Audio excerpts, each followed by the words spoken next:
वेंकटनाथार्य कवितार्किककेसरी वेदांताचार्यवर्यो मे सन्निधत्तां सदा हृदि ज्ञानानन्दमयं देवं निर्मलस्फटिकाकृतिम् आधारं सर्वविद्यानां हयग्रीवमुपास्महे व्यासं वसिष्ठनप्तारं शक्तेः पौत्रमकल्मषम् पराशरात्मजं वन्दे शुकतातन्तपोनिधिं व्यासाय विष्णुरूपाय व्यासरूपाय विष्णवे नमो वै ब्रह्मनिधये वासिष्ठाय नमो नमः सम्यज्ञाय कलापेन महता भारतेन च उपब्रह्मितवेदाय नमो व्यासाय विष्णवे मुनिं स्निग्धाम्बुदाभासं वेदावासमकल्मषं वेदव्यासं सरस्वत्यावासं व्यासं नमाम्यहं नमोऽस्तु ते व्यासविशालबुद्धे पुल्लारविन्दायतपत्रनेत्र येन त्वया भारततैलपूर्णः प्रज्वालितो ज्ञानमयप्रदीपः जडाण्डवधिरोन्नतं तमोभूतं जगद्भवेत् यदि ज्ञानहुताशेन त्वया नोज्ज्वलितं भवेत् धर्मार्थकाममोक्षार्थैः समासव्यासकीर्तनैः त्वया भारतसूर्येनानुनां विनिहतं तमः प्रपन्नपारिजाताय वेत्ततोत्रैकपाणये ज्ञानमुद्राय कृष्णाय गीतामृतवे नमः कृष्णं कमलपत्राक्षं पुण्यश्रवणकीर्तनं वासुदेवं जगद्योनिं नौमि नारायणं हरिं कृष्णाय यादवेन्द्राय ज्ञानमुद्राय योगिने नाथाय रुक्मिणीशाय नमो वेदान्तवेदिने सारथ्यमर्जुनस्यायो कुर्वन् गीतामृतं ददौ लोकत्रयोपकाराय तस्मै कृष्णात्मने नमः करकमलनिदर्शितात्ममुद्रः परिकलितोन्नतबर्हचूडः इतरकरगृहीतवेत्सतोत्रः ममर्जुसन्निधिमातनोतु शौरिः अग्रे कृत्वा कमविचरणं जानुनैकेन तिष्ठन् पश्चात्पार्थं प्रणयसजुषा चक्षुषा वीक्षमाणः सव्येतोत्रं करसरुजे दक्षिणे ज्ञानमुद्राम् आविभ्राणोरथमधिवसन् पातु नः पार्थदूतः मरुसन्मोचनं पुंसां जलस्नानं जने जने सकृद्गीतां भजस्नानं संसारमलमोचनं गीता सुगीता कर्तव्या किमन्यैः शास्त्रविस्तरैः या स्वयं पद्मनाभस्य मुखपद्माद्यनिःसृतः सर्वशास्त्रमयी गीता सर्वधर्ममयो मनुः सर्वतीर्थमयी गंगा सर्वतत्त्वमयो हरिः गीता गंगा च गायत्री गोविन्देति हृदिस्थिते चतुर्गकार संयुक्ते पुनर्जन्म न विद्यते यस्मिन् प्रसादसुमुखे कवयोऽपि तेते शास्त्राण्यशासुरहरिं महिमाश्रयाणि कृष्णेन येन हरिणा स्वयमेव गीतं शास्त्रस्य तस्य किमिहास्य परं शास्त्रं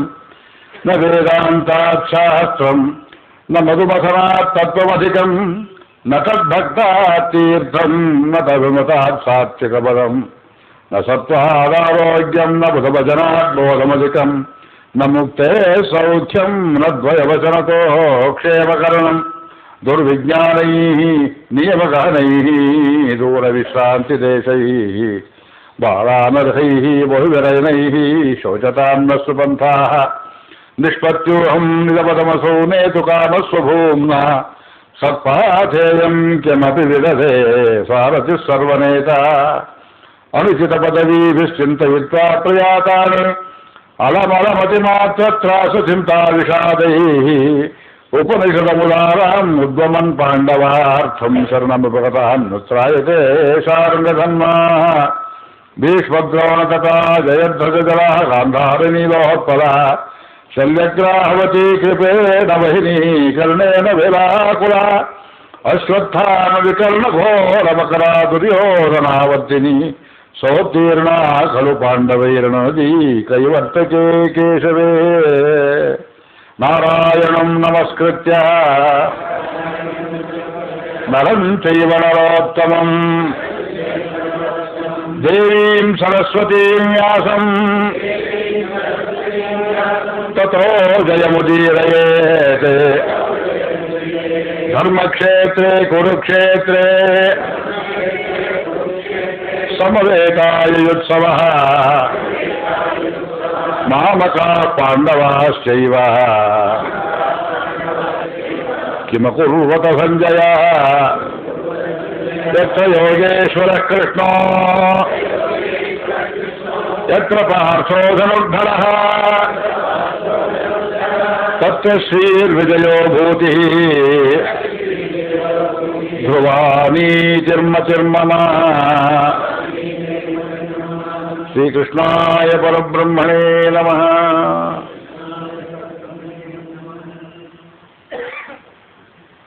ತಮಗೆಲ್ಲರಿಗೂ ನಮಸ್ಕಾರಗಳು. ಉಪನ್ಯಾಸಗಳ ಕೊನೆಯಲ್ಲಿ ಉತ್ತಮ ಶ್ರೋತೃಗಳು ಮತ್ತೆ ಮತ್ತೆ ಒಳ್ಳೆಯ ಪ್ರಶ್ನೆಗಳನ್ನು ಕೇಳ್ತಲೇ ಇದ್ದಾರೆ. ಸಾರ್ವತ್ರಿಕವಾಗಿ ಉಪನ್ಯಾಸ ಮಾಡುವಾಗ ಒಂದು ಮಟ್ಟದಲ್ಲಿ ಹೇಳಬೇಕಾಗ್ತದೆ. ಪ್ರಶ್ನೆಗಳನ್ನು ಕೇಳತಕ್ಕ ಯೋಗ್ಯತೆ ಇದ್ದವರಿಗೆ ಇನ್ನಷ್ಟು ಆಳಕ್ಕೆ ಹೆಚ್ಚು ಮನದಟ್ಟಾಗುವಂತೆ ಹೇಳಬೇಕು ಅಂತ ತುಂಬ ಆಸೆ ಆಗ್ತದೆ. ಆ ವಿಷಯಗಳನ್ನೆಲ್ಲ ಇಲ್ಲಿ ಜೋಡಣೆ ಮಾಡುವುದು ಕಷ್ಟ. ಪರಿಮಿತವಾದ ವೇಳೆಯಲ್ಲಿ 18 ಅಧ್ಯಾಯಗಳ ಸಾರವನ್ನು ಕೂಡಿಸಿ ಹೇಳಬೇಕು. ಅಲ್ಲಲ್ಲಿ ಪ್ರಸಂಗ ಬಂದಾಗ ಆ ಪ್ರಶ್ನೆಗಳನ್ನು ನಾನು ಜೋಡಿಸಿಕೊಳ್ತೇನೆ. ಇವತ್ತಂತಹ ಪ್ರಶ್ನೆಗೆ ನೆನ್ನೆ ನೀವು ಕೇಳಿದ್ದಕ್ಕೆ ಇವತ್ತು ಉತ್ತರ ಹೇಳ್ತಾ ಇದ್ದೇನೆ. ಕರ್ಮಯೋಗದ ಒಂದು ಗುಟ್ಟನ್ನು ಸ್ವಲ್ಪ ಮಟ್ಟಿಗೆ ಹೇಳಿದೆ. ಅದನ್ನು ಇನ್ನಷ್ಟು ಶೋಧಿಸಿ ಅದು ಹೇಗೆ ಜ್ಞಾನಯೋಗಕ್ಕೆ ದಾರಿ ಮಾಡಿಕೊಡ್ತದೆ ಎಂಬುದನ್ನು, ಜ್ಞಾನಯೋಗದ ಸ್ವರೂಪವನ್ನು, ಅದರ ಸಿದ್ಧಿ ಪ್ರಕಾರವನ್ನು ತಕ್ಕ ಮಟ್ಟಿಗೆ ಒಂದಷ್ಟು ಕೈಯಾಡಿಸಿದರೆ ನಾಳೆಯಿಂದ ಭಕ್ತಿಯೋಗಕ್ಕೆ 2ನೇ ಷಟ್ಕಕ್ಕೆ 7ನೇ ಅಧ್ಯಾಯಕ್ಕೆ ಪ್ರಾರಂಭ ಮಾಡ್ತೇವೆ. 1-2-3 ಅಧ್ಯಾಯಗಳನ್ನು ಪೂರ್ತಿ ವಿವರಿಸಿ ಹೇಳಬೇಕಾಗುತ್ತೆ. ಯಾಕೆಂದರೆ ಅದು ಭಗವದ್ಗೀತೆಯ ಹೃದಯ, ಭಾಗವತ ಧರ್ಮದ ಹೃದಯ. ಎಲ್ಲರಿಗೆ ಭಗವಂತ ಸುಲಭವಾಗಿ ಒಲಿಯುವುದು ಭಕ್ತಿ ಮಾರ್ಗಕ್ಕೆ, ನಾಮಜಪಕ್ಕೆ, ಗುರುಪಾಸನೆಗೆ. ಭಕ್ತಿಯ ಇನ್ನೊಂದು ಉತ್ಕಟ ಮಾರ್ಗಕ್ಕೆ ಶರಣಾಗತಿ ಅಥವಾ ಪ್ರಪತ್ತಿ ಎಂಬುದಾಗಿ ಹೆಸರು. ಜಾತಿ, ಮತ, ಕುಲ ಭೇದವಿಲ್ಲದೆ ಭಾರತ ದೇಶೀಯರು, ವಿದೇಶಿಯರು, ಮ್ಲೇಚ್ಛರು, ಹೂಣರು ವ್ಯತ್ಯಾಸವಿಲ್ಲದೆ ಎಲ್ಲರಿಗೂ ಸುಲಭದ ದಾರಿಯಾಗಿರತಕ್ಕದ್ದು ಭಕ್ತಿ. ಅದನ್ನು ಶ್ರೀಮದ್ ಭಾಗವತದ ಹೃದಯವನ್ನೇ ಕೃಷ್ಣ ಇಲ್ಲಿ ಬಾಯಿ ಬಿಟ್ಟು ಏನು ಹೇಳ್ತಾನೆ ಅದು ನಾಳೆಯಿಂದ ಕೇಳ್ತೀವಿ. ಇವತ್ತು ಕರ್ಮಯೋಗದ ಪ್ರಕಾರಗಳನ್ನು ಹೇಳ್ತೇನೆ. ಕರ್ಮಯೋಗ ಅಂದರೆ ಮತ್ತೆ ಜ್ಞಾಪಕ ಮಾಡ್ತೇನೆ, ನಮಗೆ ನಮ್ಮ ಜೀವನದ ಸಂದರ್ಭದಲ್ಲಿ ತಾನಾಗಿ ಕುಟುಂಬ, ಸಮಾಜ, ದೇಶ ಇವುಗಳ ಸನ್ನಿವೇಶದಲ್ಲಿ in the context of time and space ಒದಗಿ ಬಂದಿರತಕ್ಕ ಕರ್ತವ್ಯ ಕರ್ಮ ಏನಿದೆಯೋ ಅದನ್ನು ಈಶ್ವರಾರ್ಪಣ ಬುದ್ಧಿಯಿಂದ ಮಾಡುವುದು. ಇದೇ ಕರ್ಮಯೋಗ. ನೀವು ಹೊಸ ಕೆಲಸ ಹುಡ್ಕೊಂಡು ಹೋಗಬೇಕಾಗಿಲ್ಲ. ಮನುಷ್ಯ ಹುಟ್ಟುವುದಕ್ಕೆ ಪೂರ್ವದಲ್ಲಿಯೇ ಭಗವಂತ ಅವನಿಗೊಂದು ಕರ್ತವ್ಯ ಇಟ್ಟಿರ್ತಾನೆ ಜೀವನದಲ್ಲಿ. ನಾವು ಅದನ್ನು ಬಹಳ ದೊಡ್ಡ ಶಬ್ದದಲ್ಲಿ ಕರೆಯೋದು ಬೇಡ. Some people may call it their mission in life. Mission is for very high people of high position who have certain great and difficult duties to discharge. But the man in the street, ಕೂಲಿ ಇರ್ತಾನೆ, ರೈತ ಇರ್ತಾನೆ, 28 ವೃತ್ತಿಗಳವರು ಇರ್ತಾರೆ. ಅದನ್ನೆಲ್ಲ mission ಅಂತ ಕರೆದರೆ ಕೆಲವರು ಇದಕ್ಕೆ ಮಿಷನ್ ಅಂತ ಹೇಳ್ತಾರೆ ಏನ್ರಿ ಅಂತಾರೆ. ಲಾರಿಯಿಂದ ಮೂಟೆ ಇಳಿಸ್ತಾನೆ, ಮೂಟೆ ಇಳಿಸಿದ್ರು ಮತ್ತೆ ಲಾರಿಗೆ ಹಾಕ್ತಾನೆ. ಈ ಡಸಂಟ್ ಹ್ಯಾವ್ ಎ ಮಿಷನ್ ಅಂದ್ಬಿಡ್ತಾರೆ. He has a mission to. ಆದ್ದರಿಂದ ಜೀವನದಲ್ಲಿ ಯಾವ ವೃತ್ತಿಯೂ ಅದು ದೈವಾಯತ್ತವಾಗಿ ಬಂದಿದ್ದರೆ ನಿಕೃಷ್ಟವಲ್ಲ, ಯಾವುದು ಇನ್ನೊಂದಕ್ಕಿಂತ ಉತ್ಕೃಷ್ಟವೂ ಅಲ್ಲ. ಇದು ಅನವಶ್ಯಕವಾದ ಜಾತಿ ಪ್ರಶ್ನೆಗೆ ಇಲ್ಲಿ ಮುಕ್ತಾಯವಾಯಿತು. ಜಾತಿ ಪ್ರಶ್ನೆ ಸತ್ತು ಹೋಯಿತು. ನಾವು ಹೇಳ್ತೇವೆ ಸತ್ತು ಹೋಯಿತು ಅಂತ. ಜಾತಿ ಪ್ರಶ್ನೆ ಇದೆಯಲ್ಲ, ಅದು ನಿಮ್ಮ ರಾಜಕಾರಣಿಗಳಿದ್ದಾರಲ್ಲ ಸ್ವಾಮಿ, ಅದನ್ನು ಬೆಳೆಸೋರು ತಮ್ಮ ಸ್ವಂತದ ಸ್ವಾರ್ಥದ ದುರುಪಯೋಗಕ್ಕೆ ಕೆಲವು ಜನ ಈ ಜಾತಿಯನ್ನು ಎಷ್ಟು ವಿಷಮಯವಾದ ಬಳ್ಳಿಯನ್ನಾಗಿ ಹಬ್ಬಿಸಿಬಿಟ್ಟಿದ್ದಾರೆ ಅಂದರೆ, ಇವತ್ತು ಮತ್ತೊಂದು ಕೃಷ್ಣಾವತಾರವಾದ ಹೊರತು ಇದು ಜಾತಿಯ ಮುಳ್ಳು ಹೋಗುವ ಹಾಗೆ ಕಾಣಿಸೋದಿಲ್ಲ. ನಮ್ಮನ್ನೆಲ್ಲ ಸುತ್ತಕೊಂಡ್ಬಿಟ್ಟಿದೆ ವಿಷದ ಬಳ್ಳಿಯಲ್ಲಿ. ಜಾತಿ ಅಂದರೆ ಇಟ್ ಸಿಂಪ್ಲಿ ಮೀನ್ಸ್ ಬರ್ತ್, ಜನಧಾತುವಿನಿಂದ ಬಂದ ಶಬ್ದ. ಎಲ್ಲಿ ಹುಟ್ಟಿರ್ತಾನೆ ಮನುಷ್ಯ ಅಲ್ಲೊಂದು ಕೆಲಸ ಇಟ್ಟೇ ಇರ್ತಾರೆ. You don't have to wait for a job or duty. ಈ job, exchange, employment exchange, creating jobs totally alien to Hindu culture. ನಮ್ಮ ಸಂಸ್ಕೃತಿಯಲ್ಲಿ ಮನುಷ್ಯನಿಗೆ ನೀವು ವೃತ್ತಿಯನ್ನು, ಉದ್ಯೋಗವನ್ನು ಸೃಷ್ಟಿ ಮಾಡುವುದು, ನೀವೇನು ಸೃಷ್ಟಿ ಮಾಡಿರ್ತೀರಿ? ತಾಯಿ ಹೊಟ್ಟೆಯಲ್ಲಿ ಮಗು ಉಂಟಾಗಿ ಮಗು ಹಡೆಯುವುದಕ್ಕೆ ಸರಿಯಾಗಿ ಎದೆಯಲ್ಲಿ ಹಾಲನ್ನು ಸೃಷ್ಟಿ ಮಾಡಿದ ದೇವರು.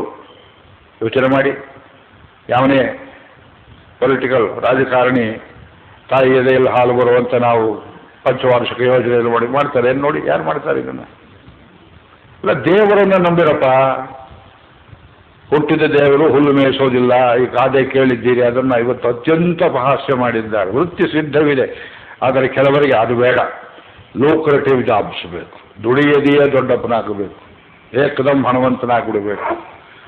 ಅದಾಗೋದಿಲ್ಲ ಅಂತ ಭಗವಂತ. ದುಡಿಮೆ ಅನ್ನೋದು ಕೀಳಲ್ಲ.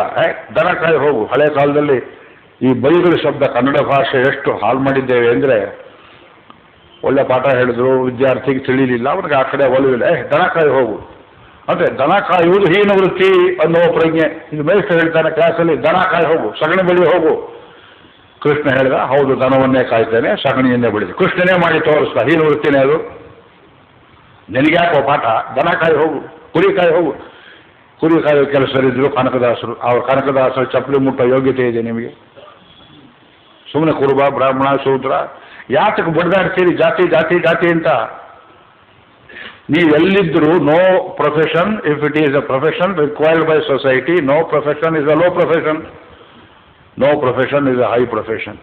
ದೇವಸ್ಥಾನದಲ್ಲಿ ದೇವರನ್ನು ಮುಟ್ಟಿ ಅರ್ಚನೆ ಮಾಡುವವರು ಎಷ್ಟು ಪವಿತ್ರ ಕೆಲಸ ಮಾಡ್ತಾರೆಯೋ, ದೇವಸ್ಥಾನದ ಸುತ್ತ ಇರುವ ಬೀದಿಗಳನ್ನು ಕಸ ಗುಡಿಸಿ ದೂರ ಹಾಕಿ ಬಂದ ಭಕ್ತರಿಗೆ ಕಾಲಿಗೆ ಮುಳ್ಳು ಚುಚ್ಚದೇ ಇರುವಂತೆ ಮಾಡುವವರು ಅಷ್ಟೇ ದೇವ ಸೇವೆ ಮಾಡ್ತಾರೆ. ಎಲ್ಲ ಈ ದೇಶದಲ್ಲಿ ಇವತ್ತು ಪ್ರವಚನ ಮಾಡುವ ಎಲ್ಲರೂ ಒಕ್ಕೊರಲಿಂದ ಹೇಳಬೇಕು. ಎಲ್ಲ ಮಠಾಧಿಪತಿಗಳು ಈ ಮಾತನ್ನು ಹೇಳಬೇಕು. ಸ್ವಧರ್ಮೇ ನಿಧನಂ ಶ್ರೇಯ ಪರಧರ್ಮೋ ಭಯಾವಹ ಕರ್ಮಣ್ಯೇವಾಧಿಕಾರಸ್ಥೆ ಮಾ ಫಲೇಷು ಕದಾಚನ. ಎಲ್ಲ ಕೇಳಿದ್ದೀರಿ ಶ್ಲೋಕಗಳನ್ನ, ಪ್ರತಿಯೊಬ್ಬರು ಹೇಳಿದ್ದಾರೆ. You have to realise it with a force.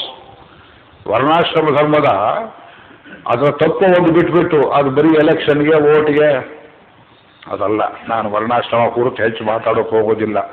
ಅದು ಒಂದು ವಾರ ಸಪ್ತಾಹವನ್ನು ಮಾಡಿ ಹೇಳಬೇಕು. ಗೀತೆ ಹೃದಯ ಪ್ರಶ್ನೆ ಎಬ್ಬಿಸ್ಬಿಟ್ಟು ಆಮೇಲೆ ನಿಮಗೆ ಸುಮ್ಮನೆ ತಲೆಯಲ್ಲಿ ಉತ್ತರ ಹೋಗದೇ ಇರೋ ರೀತಿಯನ್ನು ಮಾಡಿದ್ರೆ ಇನ್ನಷ್ಟು ಗೊಂದಲ ಮಾಡಿದಾಗುತ್ತೆ ಅಂತ ನೆನಪಿಸೋಕೆ ಹೋಗೋದಿಲ್ಲ. ವರ್ಣ ಅನ್ನೋದು ಒಂದು ಗ್ರೂಪಿಂಗು, ಜಾತಿ ಅನ್ನೋದು ಬರ್ತು. ವರ್ಣಕ್ಕೂ ಗ್ರೂಪಿಂಗು ಏನು ಸಂಬಂಧ? ಈಗ ಸಂಸ್ಕೃತ ಭಗವದ್ಗೀತೆಯ ಪುಸ್ತಕವನ್ನು ಅಚ್ಚು ಮಾಡುವ ಒಂದು ಪ್ರಿಂಟಿಂಗ್ ಪ್ರೆಸ್ನಲ್ಲಿ ಒಬ್ಬ ಮೊಳೆ ಜೋಡಿಸ್ತಾನೆ. ಕಂಪ್ಯೂಟರಲ್ಲಿ DTP ಮಾಡ್ತಾನೆ. ನಿಮ್ಮ ಬ್ರಾಹ್ಮಣನೇ ಶೂದ್ರನೇ ದಯವಿಟ್ಟು ಹೇಳ್ತೀರಾ?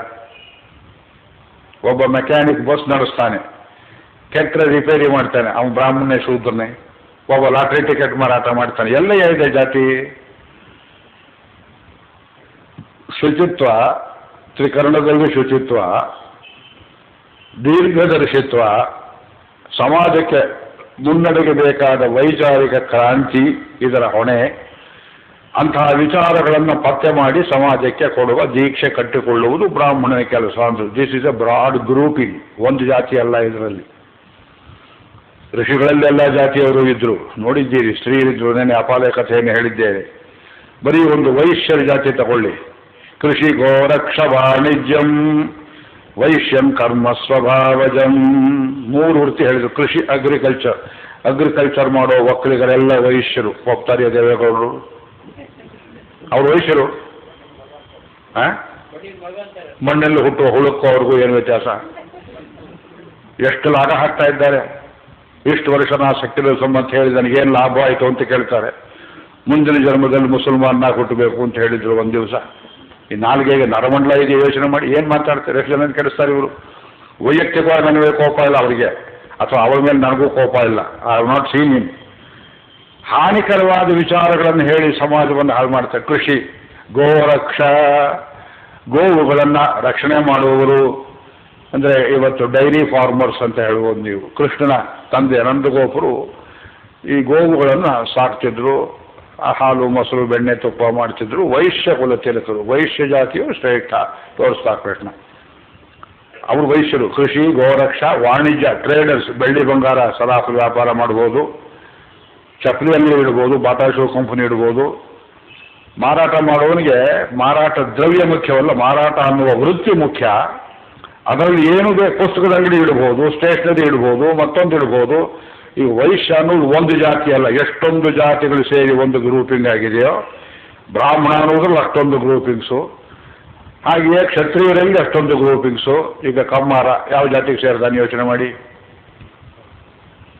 ಯುದ್ಧಕ್ಕೆ ಹೋಗುವ ಕುದುರೆಗಳಿಗೆ ಕಾಲಿಗೆ ಲಾಳವನ್ನು ತಯಾರು ಮಾಡಿದರೆ ಅವನು ವೈಶ್ಯನಾಗ್ತಾನೆ, ಕ್ಷತ್ರಿಯನಾಗ್ತಾನೆಯೇ? ರಥ ತಯಾರು ಮಾಡಿದ್ರೆ ಎಲ್ಲಿ ಸೇರ್ತಾನೆ? ಅಯ್ಯ, ಎಲ್ಲಿಯಾರು ಸೇರಲಿ, ಅವನು ಸಮಾಜಕ್ಕೆ ಹಾನಿಕರವಾದನ್ನು ಮಾಡ್ತಿಲ್ಲ, ಒಳ್ಳೆಯದನ್ನು ಮಾಡ್ತಾ ಇದ್ದಾನೆ. ಆದ್ದರಿಂದ ಇವರೆಲ್ಲರೂ ಸಂಗ್ರಾಹ್ಯರು. ಹಾನಿಕರವಾದದ್ದನ್ನು ಯಾರು ಮಾಡ್ತಾರೆ ಇವರೇ ಜಾತಿ ಭ್ರಷ್ಟರು. ಒಬ್ಬ ವೇಶ್ಯಾವಾಟಿಕೆ ನಡೆಸ್ತಾನೆ, ಇವ ಯಾವ ಜಾತಿ? ಒಬ್ಬ ಜನರಿಗೆ ದ್ವೇಷವನ್ನೇ ಬೆಳೆಸಿ ಅದರಿಂದ ತಾನು ಬೆಳಿಬೇಕು ಅಂತ, ಇದ್ಯಾವ ಜಾತಿ? ಒಬ್ಬ ಬರೀ ಜೂಜಾಟದಿಂದಲೇ ಬದುಕಬೇಕಾಗ್ತಾನೆ, ಇದ್ಯಾವ ಜಾತಿ? ಇದು ದೀಸ್ ಆರ್ ಟ್ಯಾಕ್ಸಬಲ್ ಪ್ರೊಫೆಷನ್ಸ್. ಜನ ಉಳಿಸ್ಕೊಂಡ್ಬಿಟ್ಟೆ, ಇದಕ್ಕೆ ದಂಡ ಹಾಕು, ಮಾಡಬಾರದು ಕೆಲಸ.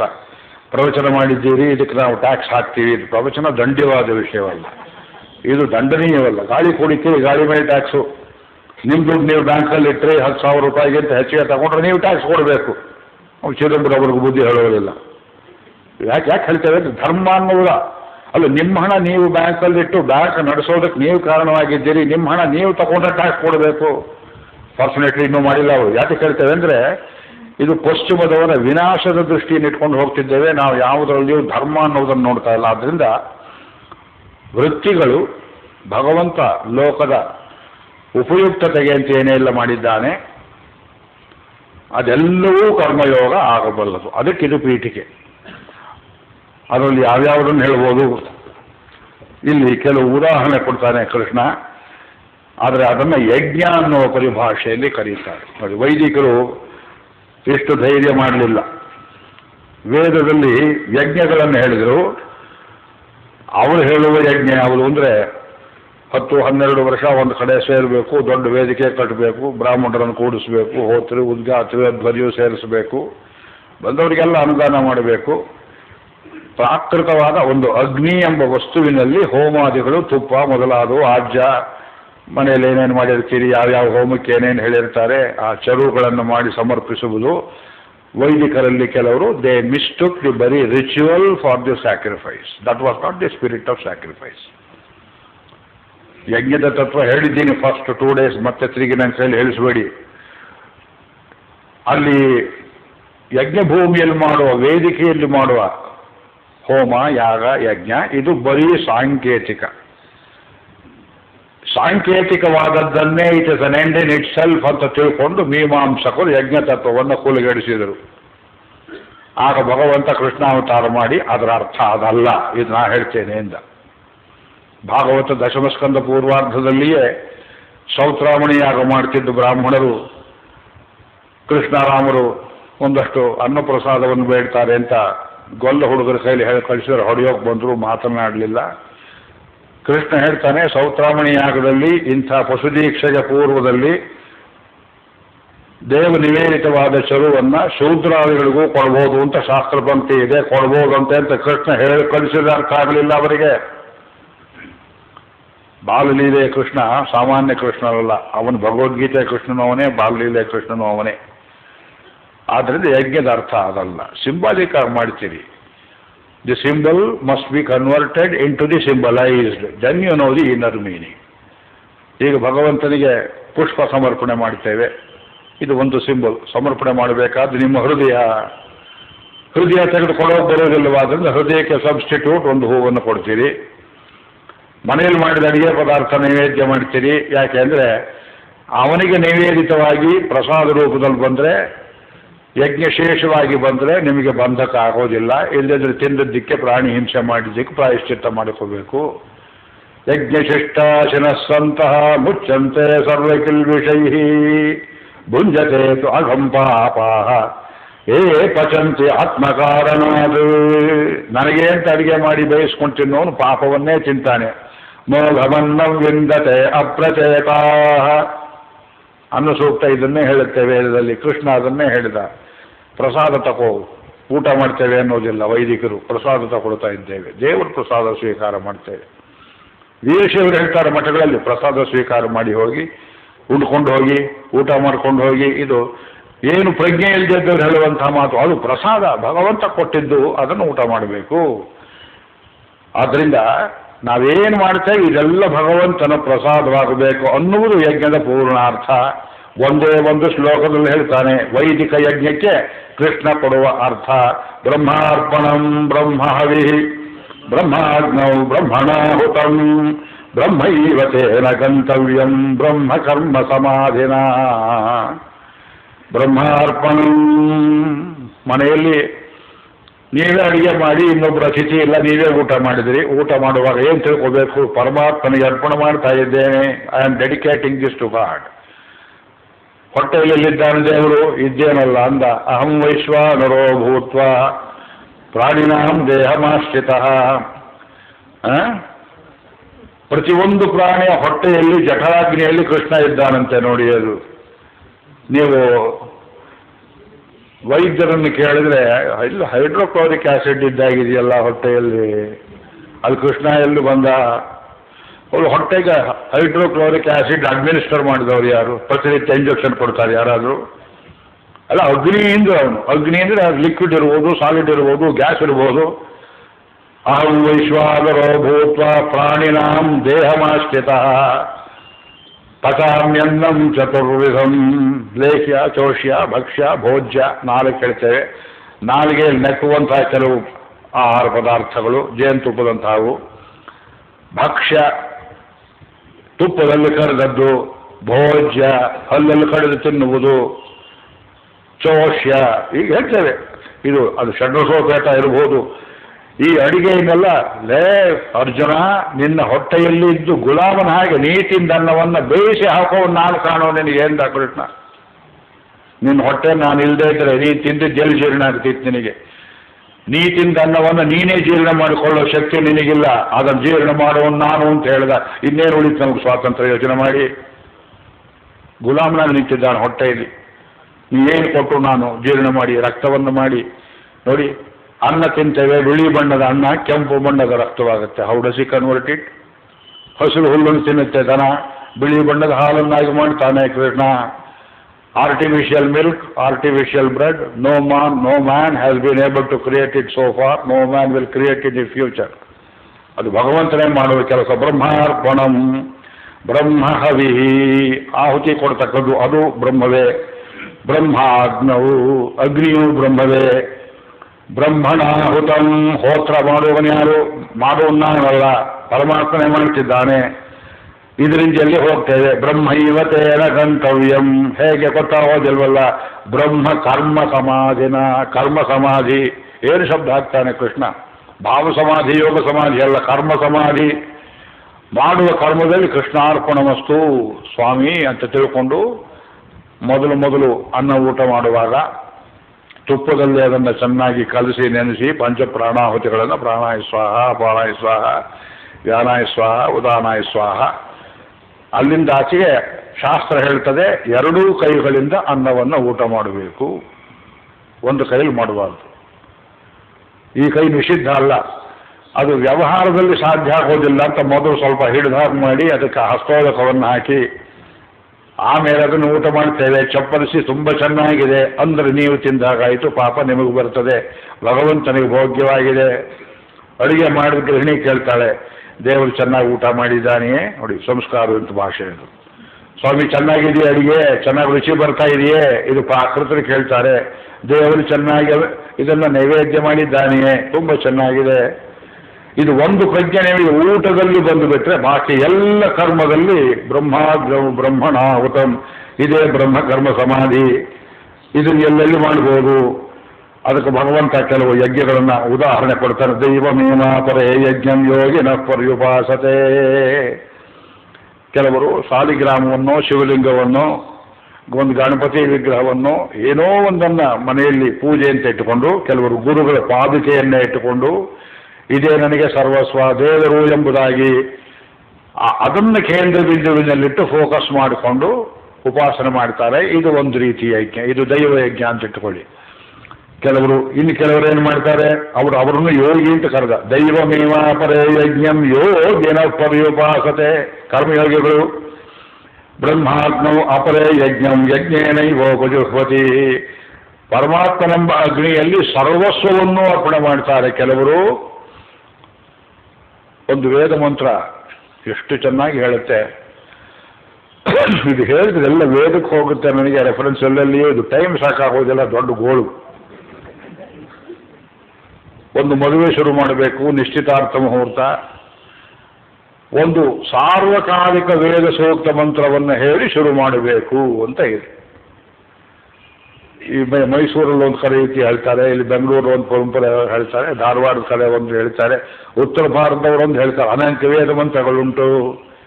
ಆಮೇಲೆ ಮೈಸೂರಲ್ಲಿ ಹೇಳುವುದು ದೇವೀವಾಚಮ ಜನಯಂತ ದೇವಾ ತಾನ್ ವಿಶ್ವರೂಪ ಪಶವೋ ವದಂತಿ ಸಾನೋ ಮಂದ್ರೇ ಶಮೋರ್ಜಂಗದಾನ ದೈವೀ ವಾಕುಪಸುಷ್ಟುತೈತು. ಇದು ವಾಕ್ ಸೂಕ್ತ. ದೇವೀವಾಚಮ ಜನಯಂತ ದೇವತೆಗಳು ವಾಕ್ನ ಉಂಟು ಮಾಡಿದರು. ಅದ್ರಲ್ಲಿ ತುಂಬ ಶ್ರೇಷ್ಠವಾದ ವಾಕನ್ನು ಮನುಷ್ಯನಿಗೆ ಕೊಟ್ಟರು. ಪಶುಗಳು ತಾಮ್ ವಿಶ್ವರೂಪ ಪಶವೋ ವದಂತಿ. ಬ್ಯಾನ್ನತೆ ಕುರಿ, ಅದು ಒಂದು ವಾಕು. ಅಂಬಾನತೆ ಒಂದು ಗೋವು, ಅದು ಒಂದು ವಾಕು. ಅವುಗಳು ವ್ಯವಹಾರ ಮಾಡ್ತೇವೆ, ಒಂದಕ್ಕೊಂದಕ್ಕೆ ಅರ್ಥ ಆಗುತ್ತೆ. ನಾವು ಅಪಹಾಸ್ಯ ಮಾಡ್ತೇವೆ. ಪಕ್ಷಿಗಳು ಕಿಚಿ ಪಿಚಿ ಅಂತ ಹೇಳ್ತೇವೆ, ಕೀಸಿ ಕೀಚಂದ್ರೆ ಹೆಂಗುಂ ಆನೈ ಚಾತ್ತಂ ಕಲಂದು ಬೇಸಿನವೇ ಎಚ್ಚರವಂ. ಭರದ್ವಾಜ ಪಕ್ಷಿಗಳು, ಇರುವೆಗಳು ವಿಶ್ವರೂಪ ಪಶವೋ ವದಂತಿ ಸಾನೋ ಮಂದ್ರೇ ಶಮೋರ್ಜಂಗದ. ಕೆಲವು ಮಂದ್ರ, ಮಧ್ಯಮ, ತಾರ. ಸಂಗೀತದಲ್ಲಿ 3 ತ್ರಿಸ್ಥಾನ ಅಂತ ಹೇಳ್ತಾರೆ. ತಾರಕಕ್ಕೇರಿತು ಅಂತ, ತಾರಕ ಅಂದ್ರೆ ನಕ್ಷತ್ರ, ತಾರಕ್ಕೇರಿತು ಅನ್ಬೇಕು. ಕೆಲವರಿಗೆ ಶಬ್ದವೂ ಗೊತ್ತಿಲ್ಲ. ಮಂತ್ರ ಅಂದ್ರೆ ತುಂಬ ಕೆಳಗಡೆ, ಋಷಭ ಅಂತಾರೆ. ಎತ್ತುಗಳು ಉಚ್ಚಾರ ಮಾಡುವ ಧ್ವನಿಯ ಆ ಶಬ್ದದ ಒಂದು ಗ್ರಹಿಕೆಗೆ ಋಷಭ ಅಂತ ಹೇಳ್ತಾರೆ. ಈ ಸರಿಗಮ ಪದನಿ ಎಲ್ಲ ಪಕ್ಷಿ ಪ್ರಾಣಿಗಳಿಂದ ಬಂದದ್ದು, ಸಂಗೀತ ಉತ್ಪತ್ತಿಯಾದದ್ದು ನಮ್ಮಲ್ಲಿ ಪತ್ತೆ ಮಾಡಿ ಹೇಳ್ತಾರೆ. ಇದನ್ನು ಕೆಲವರು ಮೊದಲು ವಾಕ್ ಸೂಕ್ತವನ್ನು ಹೇಳಿ ಶುಭ ಕಾರ್ಯ ಆರಂಭ ಮಾಡ್ತಾರೆ. ಇನ್ನು ಕೆಲವರು ರಾಷ್ಟ್ರಂ ಧಾರಯತಾಂ ಧ್ರುವಂ ಧ್ರುವಂತೆ ರಾಜಾ ವರುಣೋ. ರಾಷ್ಟ್ರಂ ಧಾರಯತಾಂ ಧ್ರುವಂ, ರಾಷ್ಟ್ರಕ್ಕೆ ಒಳ್ಳೆಯದಾಗಲಿ ಅಂತ ಕೆಲವರು ಈ ಮಂತ್ರ ಹೇಳ್ತಾರೆ. ಧಾರವಾಡದ ಕಡೆಯಲ್ಲಿ ಯಜ್ಞೇನ ಯಜ್ಞಮ ಯಜಂತ ದೇವಾ ತಾನಿ ಧರ್ಮಾನಿ ಪ್ರಥಮಾನ್ಯಾಸನ್ ತೇ ಅನಾಕಂ ಮಹಿಮಾನಸ್ಸಜಂತೆ ಯತ್ರ ಪೂರ್ವೆ ಸಾಧ್ಯ ಸಂತು ದೇವಾ. ಶುಭ ಶೋಭನ ಮದುವೆ ತಿಥಿ ಏನು ಮಾಡಿದ್ರು ಇಂಥದೊಂದು ಮಂತ್ರ ಹೇಳಬೇಕು ಅಂತ ಹೇಳ್ತಾರೆ. ಇದನ್ನ ಯಾಕೆ ಹೇಳ್ತಾರೆ? ಈ ಮಂತ್ರದಲ್ಲಿ ಏನಿದೆ ಪುರೋಹಿತರಿಗೆ ಅರ್ಥ ಆಗೋದಿಲ್ಲ. ಯಜ್ಞೇನ ಯಜ್ಞ, ದೇವರು ಎಲ್ಲಕ್ಕಿಂತ ಮೊದಲು ಸೃಷ್ಟಿ ಮಾಡಿದ ತತ್ವ ಯಾವುದು? The institution of sacrifice. ಯಜ್ಞ ತತ್ವವನ್ನು ದೇವರು ಸೃಷ್ಟಿ ಮಾಡಿದ. ಹೇಗೆ? ತಾನೇ ಪುರುಷನಾಗಿ, ತಾನೇ ಹೋಮ ಮಾಡುವ ಯಜಮಾನನಾಗಿ, ತಾನೇ ಯೂಪಸ್ತಂಭವಾಗಿ ತನ್ನನ್ನು ತಾನೇ ಕಟ್ಟಿ ಹಾಕಿಕೊಂಡು 5 ರಾತ್ರಿ ಹೋಮ ಮಾಡಿದನಾದ್ರಿಂದ ಇದಕ್ಕೆ ಪಂಚರಾತ್ರ ಅಂತ ಹೆಸರು. ಅದೇ ಪುರುಷ ಮೇಧ. ಅದರಿಂದಲೇ ಪುರುಷ ಸೂಕ್ತದಲ್ಲಿ ಹೇಳಿರುವ ರೀತಿಯಲ್ಲಿ ಭಗವಂತನೇ ಈ ಎಲ್ಲವೂ ಆದ, ಪರಿಣಾಮವನ್ನು ಹೊಂದಿದ. ಅಲ್ಲಿ ಬರುತ್ತೆ ಯಜ್ಞೇನ ಯಜ್ಞಮ ಯಜಂತ. ದೇವತೆಗಳೆಲ್ಲ ಏನು ಮಾಡಿದ್ರು? ಯಜ್ಞರೂಪಿ ಭಗವಂತನನ್ನ ಯಜ್ಞರೂಪಿ ರೂಪಕ್ಕೆ ಕಟ್ಟಿ ಪುರುಷ ಏವೇದ ಸರ್ವಂ ಯದ್ಭೂತಂ ಯಚ್ಚ ಭವ್ಯಂ ಒಂದು ಪುರುಷ ಸೂಕ್ತ ಅರ್ಥ ಮಾಡ್ಕೊಂಡ್ಬಿಟ್ರೆ ಎಲ್ಲ ಗೊತ್ತಾಗುತ್ತೆ ನಿಮಗೆ. God became this world of several nature by converting himself into this. What we therefore have to do is put all these things together and convert it into God back. ಇದು ಯಜ್ಞ ತತ್ವ.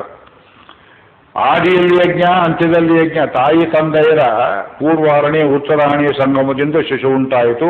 ನಾವು ಹುಟ್ಟಿದ್ದೇ ಯಜ್ಞದಲ್ಲಿ, ಪಿತೃಯಜ್ಞದಲ್ಲಿ. ನಾವು ಕೊನೆಯಲ್ಲಿ ಹೋಗುವುದು ಪಿತೃಮೇಧ ಯಜ್ಞದಲ್ಲಿ. ಮಗನಾದವರ ತಂದೆಗೆ ಏನು ಮಾಡ್ತಾನೆ? ಅವನು ಪ್ರಾಣವನ್ನು ಬಿಟ್ಟ ಮೇಲೆ ಆ ಯಾವ ತಂದೆಯ ಶರೀರದಿಂದ ತಾನು ಬಂದನೋ, ಯಾವ ಅಗ್ನಿಯನ್ನು ಕೊನೆಯ ತನಕ ತಂದೆ ಉಪಾಸನೆ ಮಾಡಿದನೋ, ಆ ಅಗ್ನಿಯನ್ನು ಅವನ ಎದೆಯ ಮೇಲೆ ಸುರಿದು ಪರಲೋಕಕ್ಕೆ ಹೋಗು, ನಿನ್ನ ಸದ್ಗತಿಯನ್ನು ಕೊಟ್ಟಿದ್ದೇನೆ. ಯಜ್ಞದಲ್ಲಿಯೇ ಹೋಗ್ತಾನೆ ಮನುಷ್ಯ. ಭೂಮಿಯಲ್ಲಿ ಹೂಳ್ತಾರೆ ಕೆಲವರು, ಅದೊಂದು ರೀತಿಯ ಸಂಸ್ಕಾರ.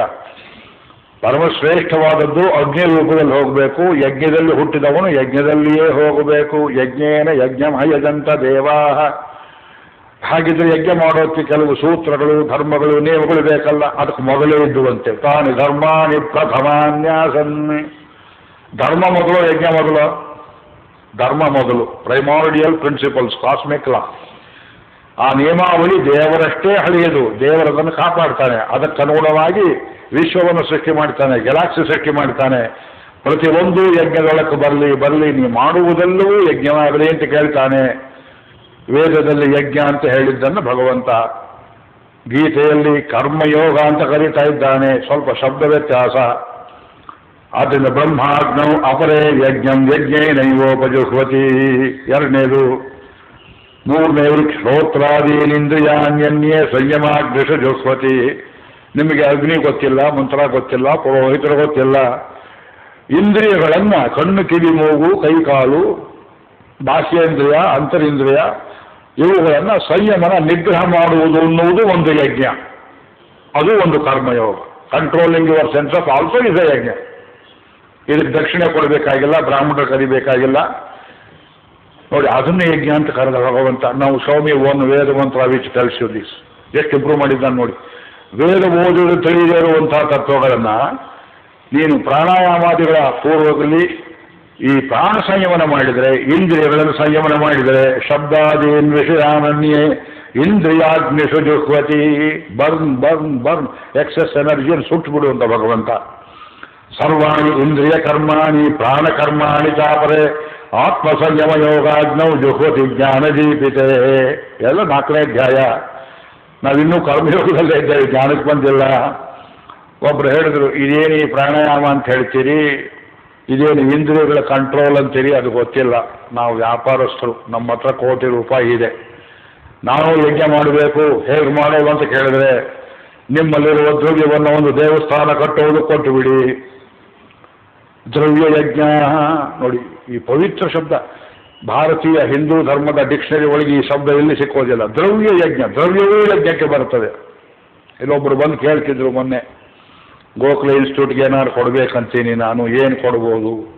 ರಾಮಸ್ವಾಮಿಗಳಿದ್ರು, ಏನು ಕೊಡ್ಬೇಕಂತೀರಿಪ್ಪ ನೀವು? ಇಲ್ಲ, ಇಲ್ಲಿ ಜನ ಕೂತ್ಕೊಳ್ಳೋದಕ್ಕೆ ಕುರ್ಚಿ ಸಾಲದು, ಒಂದಷ್ಟು ಕುರ್ಚಿ ಕೊಡಬೇಕಂತೇನೆ. ಎಲ್ಲ ಭೇಷ್ ಅಂತ ದ್ರವ್ಯಜ್ಞ ಏನಾದ್ರು ಬಂತು. ಇನ್ನೊಬ್ರು ಹೇಳ್ಬೋದು, ನಾನು ದೊಡ್ಡ ಹಾಲೇ ಕಟ್ಟಿಸ್ಕೊಡ್ತೀನಿ, ನೀವು ₹1,00,000 ಕೊಡ್ಬೋದು, 5 ಲಕ್ಷ ರೂಪಾಯಿ ಕೊಡ್ಬೋದು, ಪುಸ್ತಕ ಡೊನೇಷನ್ ಕೊಡ್ಬೋದು. ಏನು ಕೊಟ್ಟರು ಕೃಷ್ಣಾರ್ಪಣಮಸ್ತು. ಜನಗಳ ಹೃದಯದಲ್ಲಿರುವ ಜನಾರ್ದನ ರೂಪದಲ್ಲಿ ಭಗವಂತನಿಗೆ ಮುಟ್ತದೆ. ಯಾಕೆ ಏನು ತಗೊಂಡು ಹೋಗೋದಿಲ್ಲ ನೀವು, ಕೊಂಡಲ್ಲಿ ಜ್ಞಾಪಕ ಇಟ್ಕೊಳ್ಳಿ. ಮನೆಯಲ್ಲಿ ಉಳಿಸಿಟ್ರಿ, ಅಪಪೋಲಿಗಳಾದ್ರು ಮಕ್ಕಳು, ಅಥವಾ ಮಕ್ಕಳಿರಲಿಲ್ಲ, ಅಥವಾ ಒಳ್ಳೆಯ ಕೆಲಸದಲ್ಲಿದ್ದರು, ಎಲ್ಲಿಯೋ ಹೋಗ್ತದೆ. ದ್ರವ್ಯ ವಿನಿಯೋಗವಾಗದೆ ಭಗವಂತನಿಗೆ ಯಜ್ಞಕ್ಕಲ್ಲದೆ ಎಲ್ಲೆಲ್ಲಿಯೋ ಹೋಗಿಬಿಡ್ತದೆ ದ್ರವ್ಯ ಯಜ್ಞ. ಕೆಲವರಿಗೆ ದುಡ್ಡು ಕಾಸಿಲ್ಲ, ತಪೋ ಯಜ್ಞ. ತಪಸ್ಸಂದರೇನು? ತಪಶ್ಚ ಸ್ವಾಧ್ಯಾಯ ಪ್ರವಚನೇಚ. ಒಂದು 50 ವರ್ಷ ಓದಿದ್ದೇನೆ ನಾನು, ಓದಿದ್ದನ್ನು 10 ಜನಕ್ಕೆ ಹಂಚಿಬಿಡುವುದು, ಇದು ಒಂದು ಯಜ್ಞ. ವಾಗ್ಯಜ್ಞೇನಾರ್ಚಿತೋ ದೇವ ಪ್ರಿಯತಾಂ ಮೇ ಜನಾರ್ದನ. ನಿಮ್ಮ ಹೆಸರು ಜನಾರ್ದನ ತಾನೆ?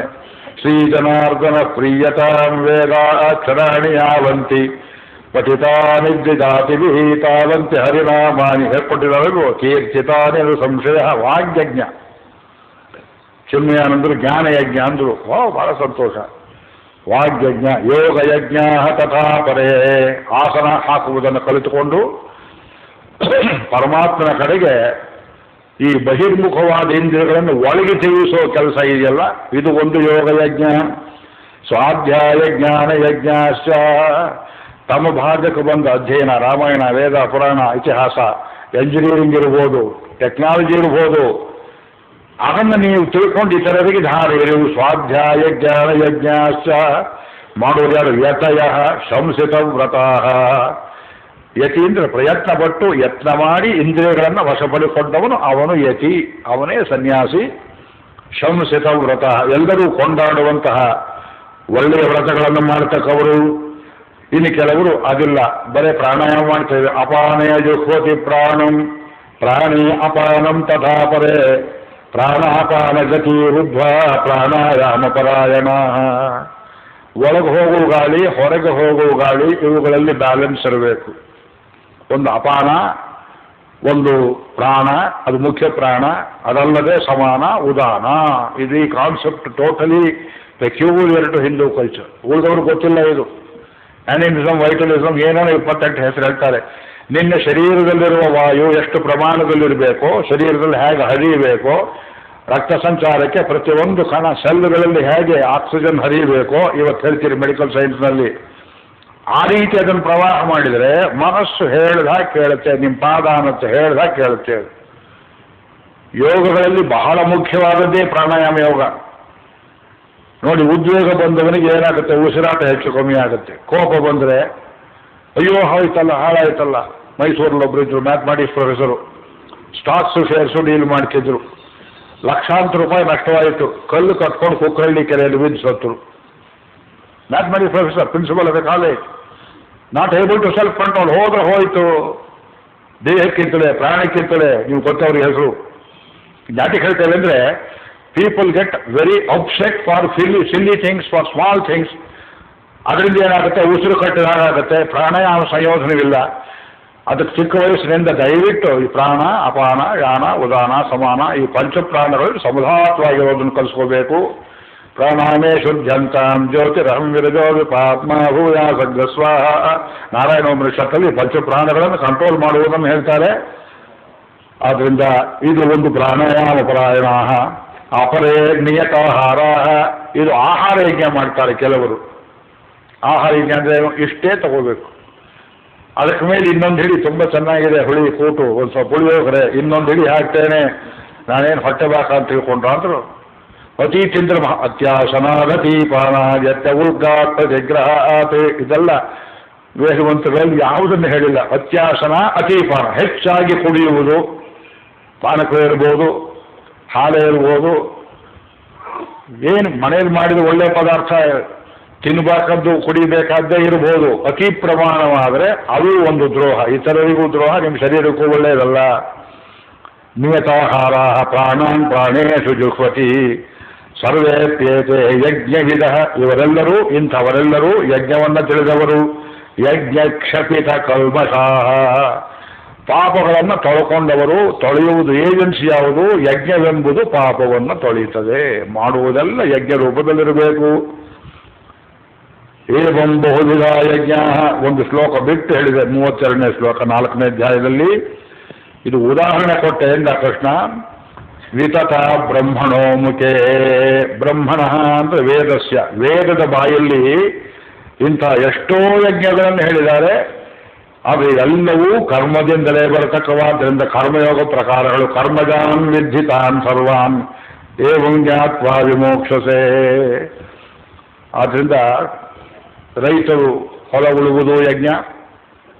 ಸರಿಯಾದ ಒಬ್ಬ ವ್ಯಕ್ತಿ ನ್ಯಾಯ, ನಮ್ಮ ಧರ್ಮ, ನಮ್ಮ ಕಾನ್ಸ್ಟಿಟ್ಯೂಷನ್ ಅರ್ಥ ಮಾಡಿಕೊಂಡು ಪ್ರಮಾಣಬದ್ಧವಾಗಿ ಪಾರ್ಲಿಮೆಂಟಲ್ಲಿ ಮಾತನಾಡುವುದೂ ಒಂದು ಯಜ್ಞ.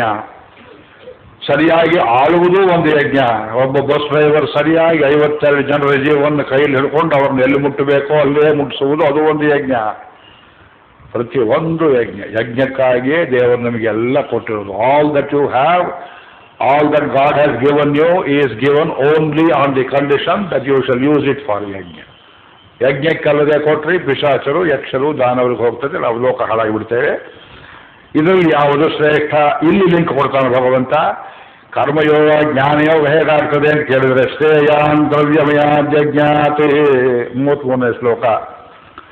ದ್ರವ್ಯಯಜ್ಞಕ್ಕಿಂತ ಜ್ಞಾನಯಜ್ಞ ಪರಂತಪ. ಕೈಯಲ್ಲಿ ದುಡ್ಡಿಟ್ಟು ಕೊಟ್ಟುಬಿಟ್ರಿ, ಒಳ್ಳೆ ಕೆಲಸ ಆಯಿತು. ಆದರೆ ಇದು ಕೊಟ್ಟದ್ರಿಂದ ನಾನು ದೇಹವಲ್ಲ ಆತ್ಮ ಅನ್ನುವ ಜ್ಞಾನವಂತೆ ಕೇಳ್ಕೋಬೇಕು. ಎಲ್ಲೋ ಕೊಡೋದ್ರ ಬದಲು ಇಲ್ಲಿ ಕೊಟ್ಟೆ, ಹಾಗಲ್ಲ. ಕೊಟ್ಟಿದ್ರಿಂದ ಹೆಸರು ಬಂತು, ಹೋಯಿತು, ಕರ್ಮಯೋಗ ಆಗಲಿಲ್ಲ. ದುಡ್ಡಿತ್ತು ಕೊಟ್ರಿ, ಎಕ್ಸ್ಟರ್ನಲ್ ಪೊಸಿಷನ್ ಕೊಟ್ರಿ, ಕೊಟ್ಟಿದ್ರಿಂದ ನಿನಗೇನಾಯಿತು? ಜ್ಞಾನವೃದ್ಧಿ ಆಯಿತೆ, ಆಗಬೇಕು. ವೈರಾಗ್ಯ ಬರಬೇಕು. ನಾ ಸತ್ತ ಮೇಲೆ ಈ ದುಡ್ಡು ಎಲ್ಲಿ ಹೋಗುತ್ತೋ ಕೊಟ್ಟುಬಿಟ್ಟೆ. ಹಾಗಿದ್ರೆ ಸತ್ತ ಮೇಲೆ ಎಲ್ಲಿ ಹೋಗ್ತೇನೆ? ಶರೀರವನ್ನು ಸುಟ್ಟು ಬಿಡ್ತಾರೆ.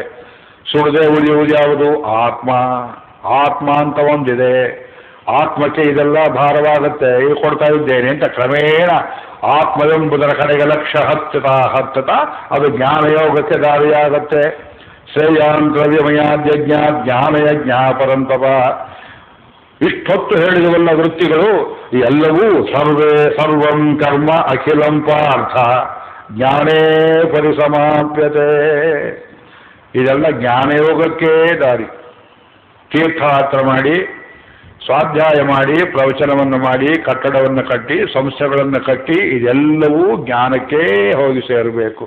ಕೆಲವರಿಗೆ ಸಾಯೋಗಳಿಗೆ ಎಲ್ಲಿಯೂ ಜ್ಞಾನ ಬರೋದಿಲ್ವಲ್ಲ, ಎಲ್ಲಿ ಹೋಗ್ತಾರೆ, ಇನ್ನೊಂದು ಜನ್ಮಕ್ಕೂ ಬರುತ್ತೆ. ನೇಹಾಭಿಕ್ರಮನಾಶೋಸ್ತಿ ಪ್ರತ್ಯವಾಯೋ ನ ವಿದ್ಯತೆ ಸ್ವಲ್ಪಮಪಿ ಅಸ್ಯ ಧರ್ಮಸ್ಯ ತ್ರಾಯತೆ ಮಹತೋ ಭಯಾತ್. ಮುಂದೆ ಕೇಳ್ತಾನೆ ಅರ್ಜುನ, ಇಲ್ಲಿ ಮೊದಲೇ ಹೇಳಿಬಿಟ್ಟ 2ನೇ ಅಧ್ಯಾಯದಲ್ಲಿ. ಆದರೂ ಅರ್ಜುನ ಕೇಳ್ತಾನೆ, ಒಬ್ಬ ಕರ್ಮಯೋಗವನ್ನು ಈ ಜನ್ಮದಲ್ಲಿ ಆರಂಭ ಮಾಡಿದ ಅಂತ ಇಟ್ಕೊಳ್ಳೋಣ. ಅವನಿಗೆ 60 ವರ್ಷ ಆಯಿತು, ಕರ್ಮಕ್ಕೆ ಕರ್ಮಯೋಗಕ್ಕೆ ವ್ಯತ್ಯಾಸ ಗೊತ್ತಿಲ್ಲ. 61ನೇ ವರ್ಷಕ್ಕೆ ಒಂದು ಭಗವದ್ಗೀತಾ ಪ್ರವಚನ ಕೇಳಿದ.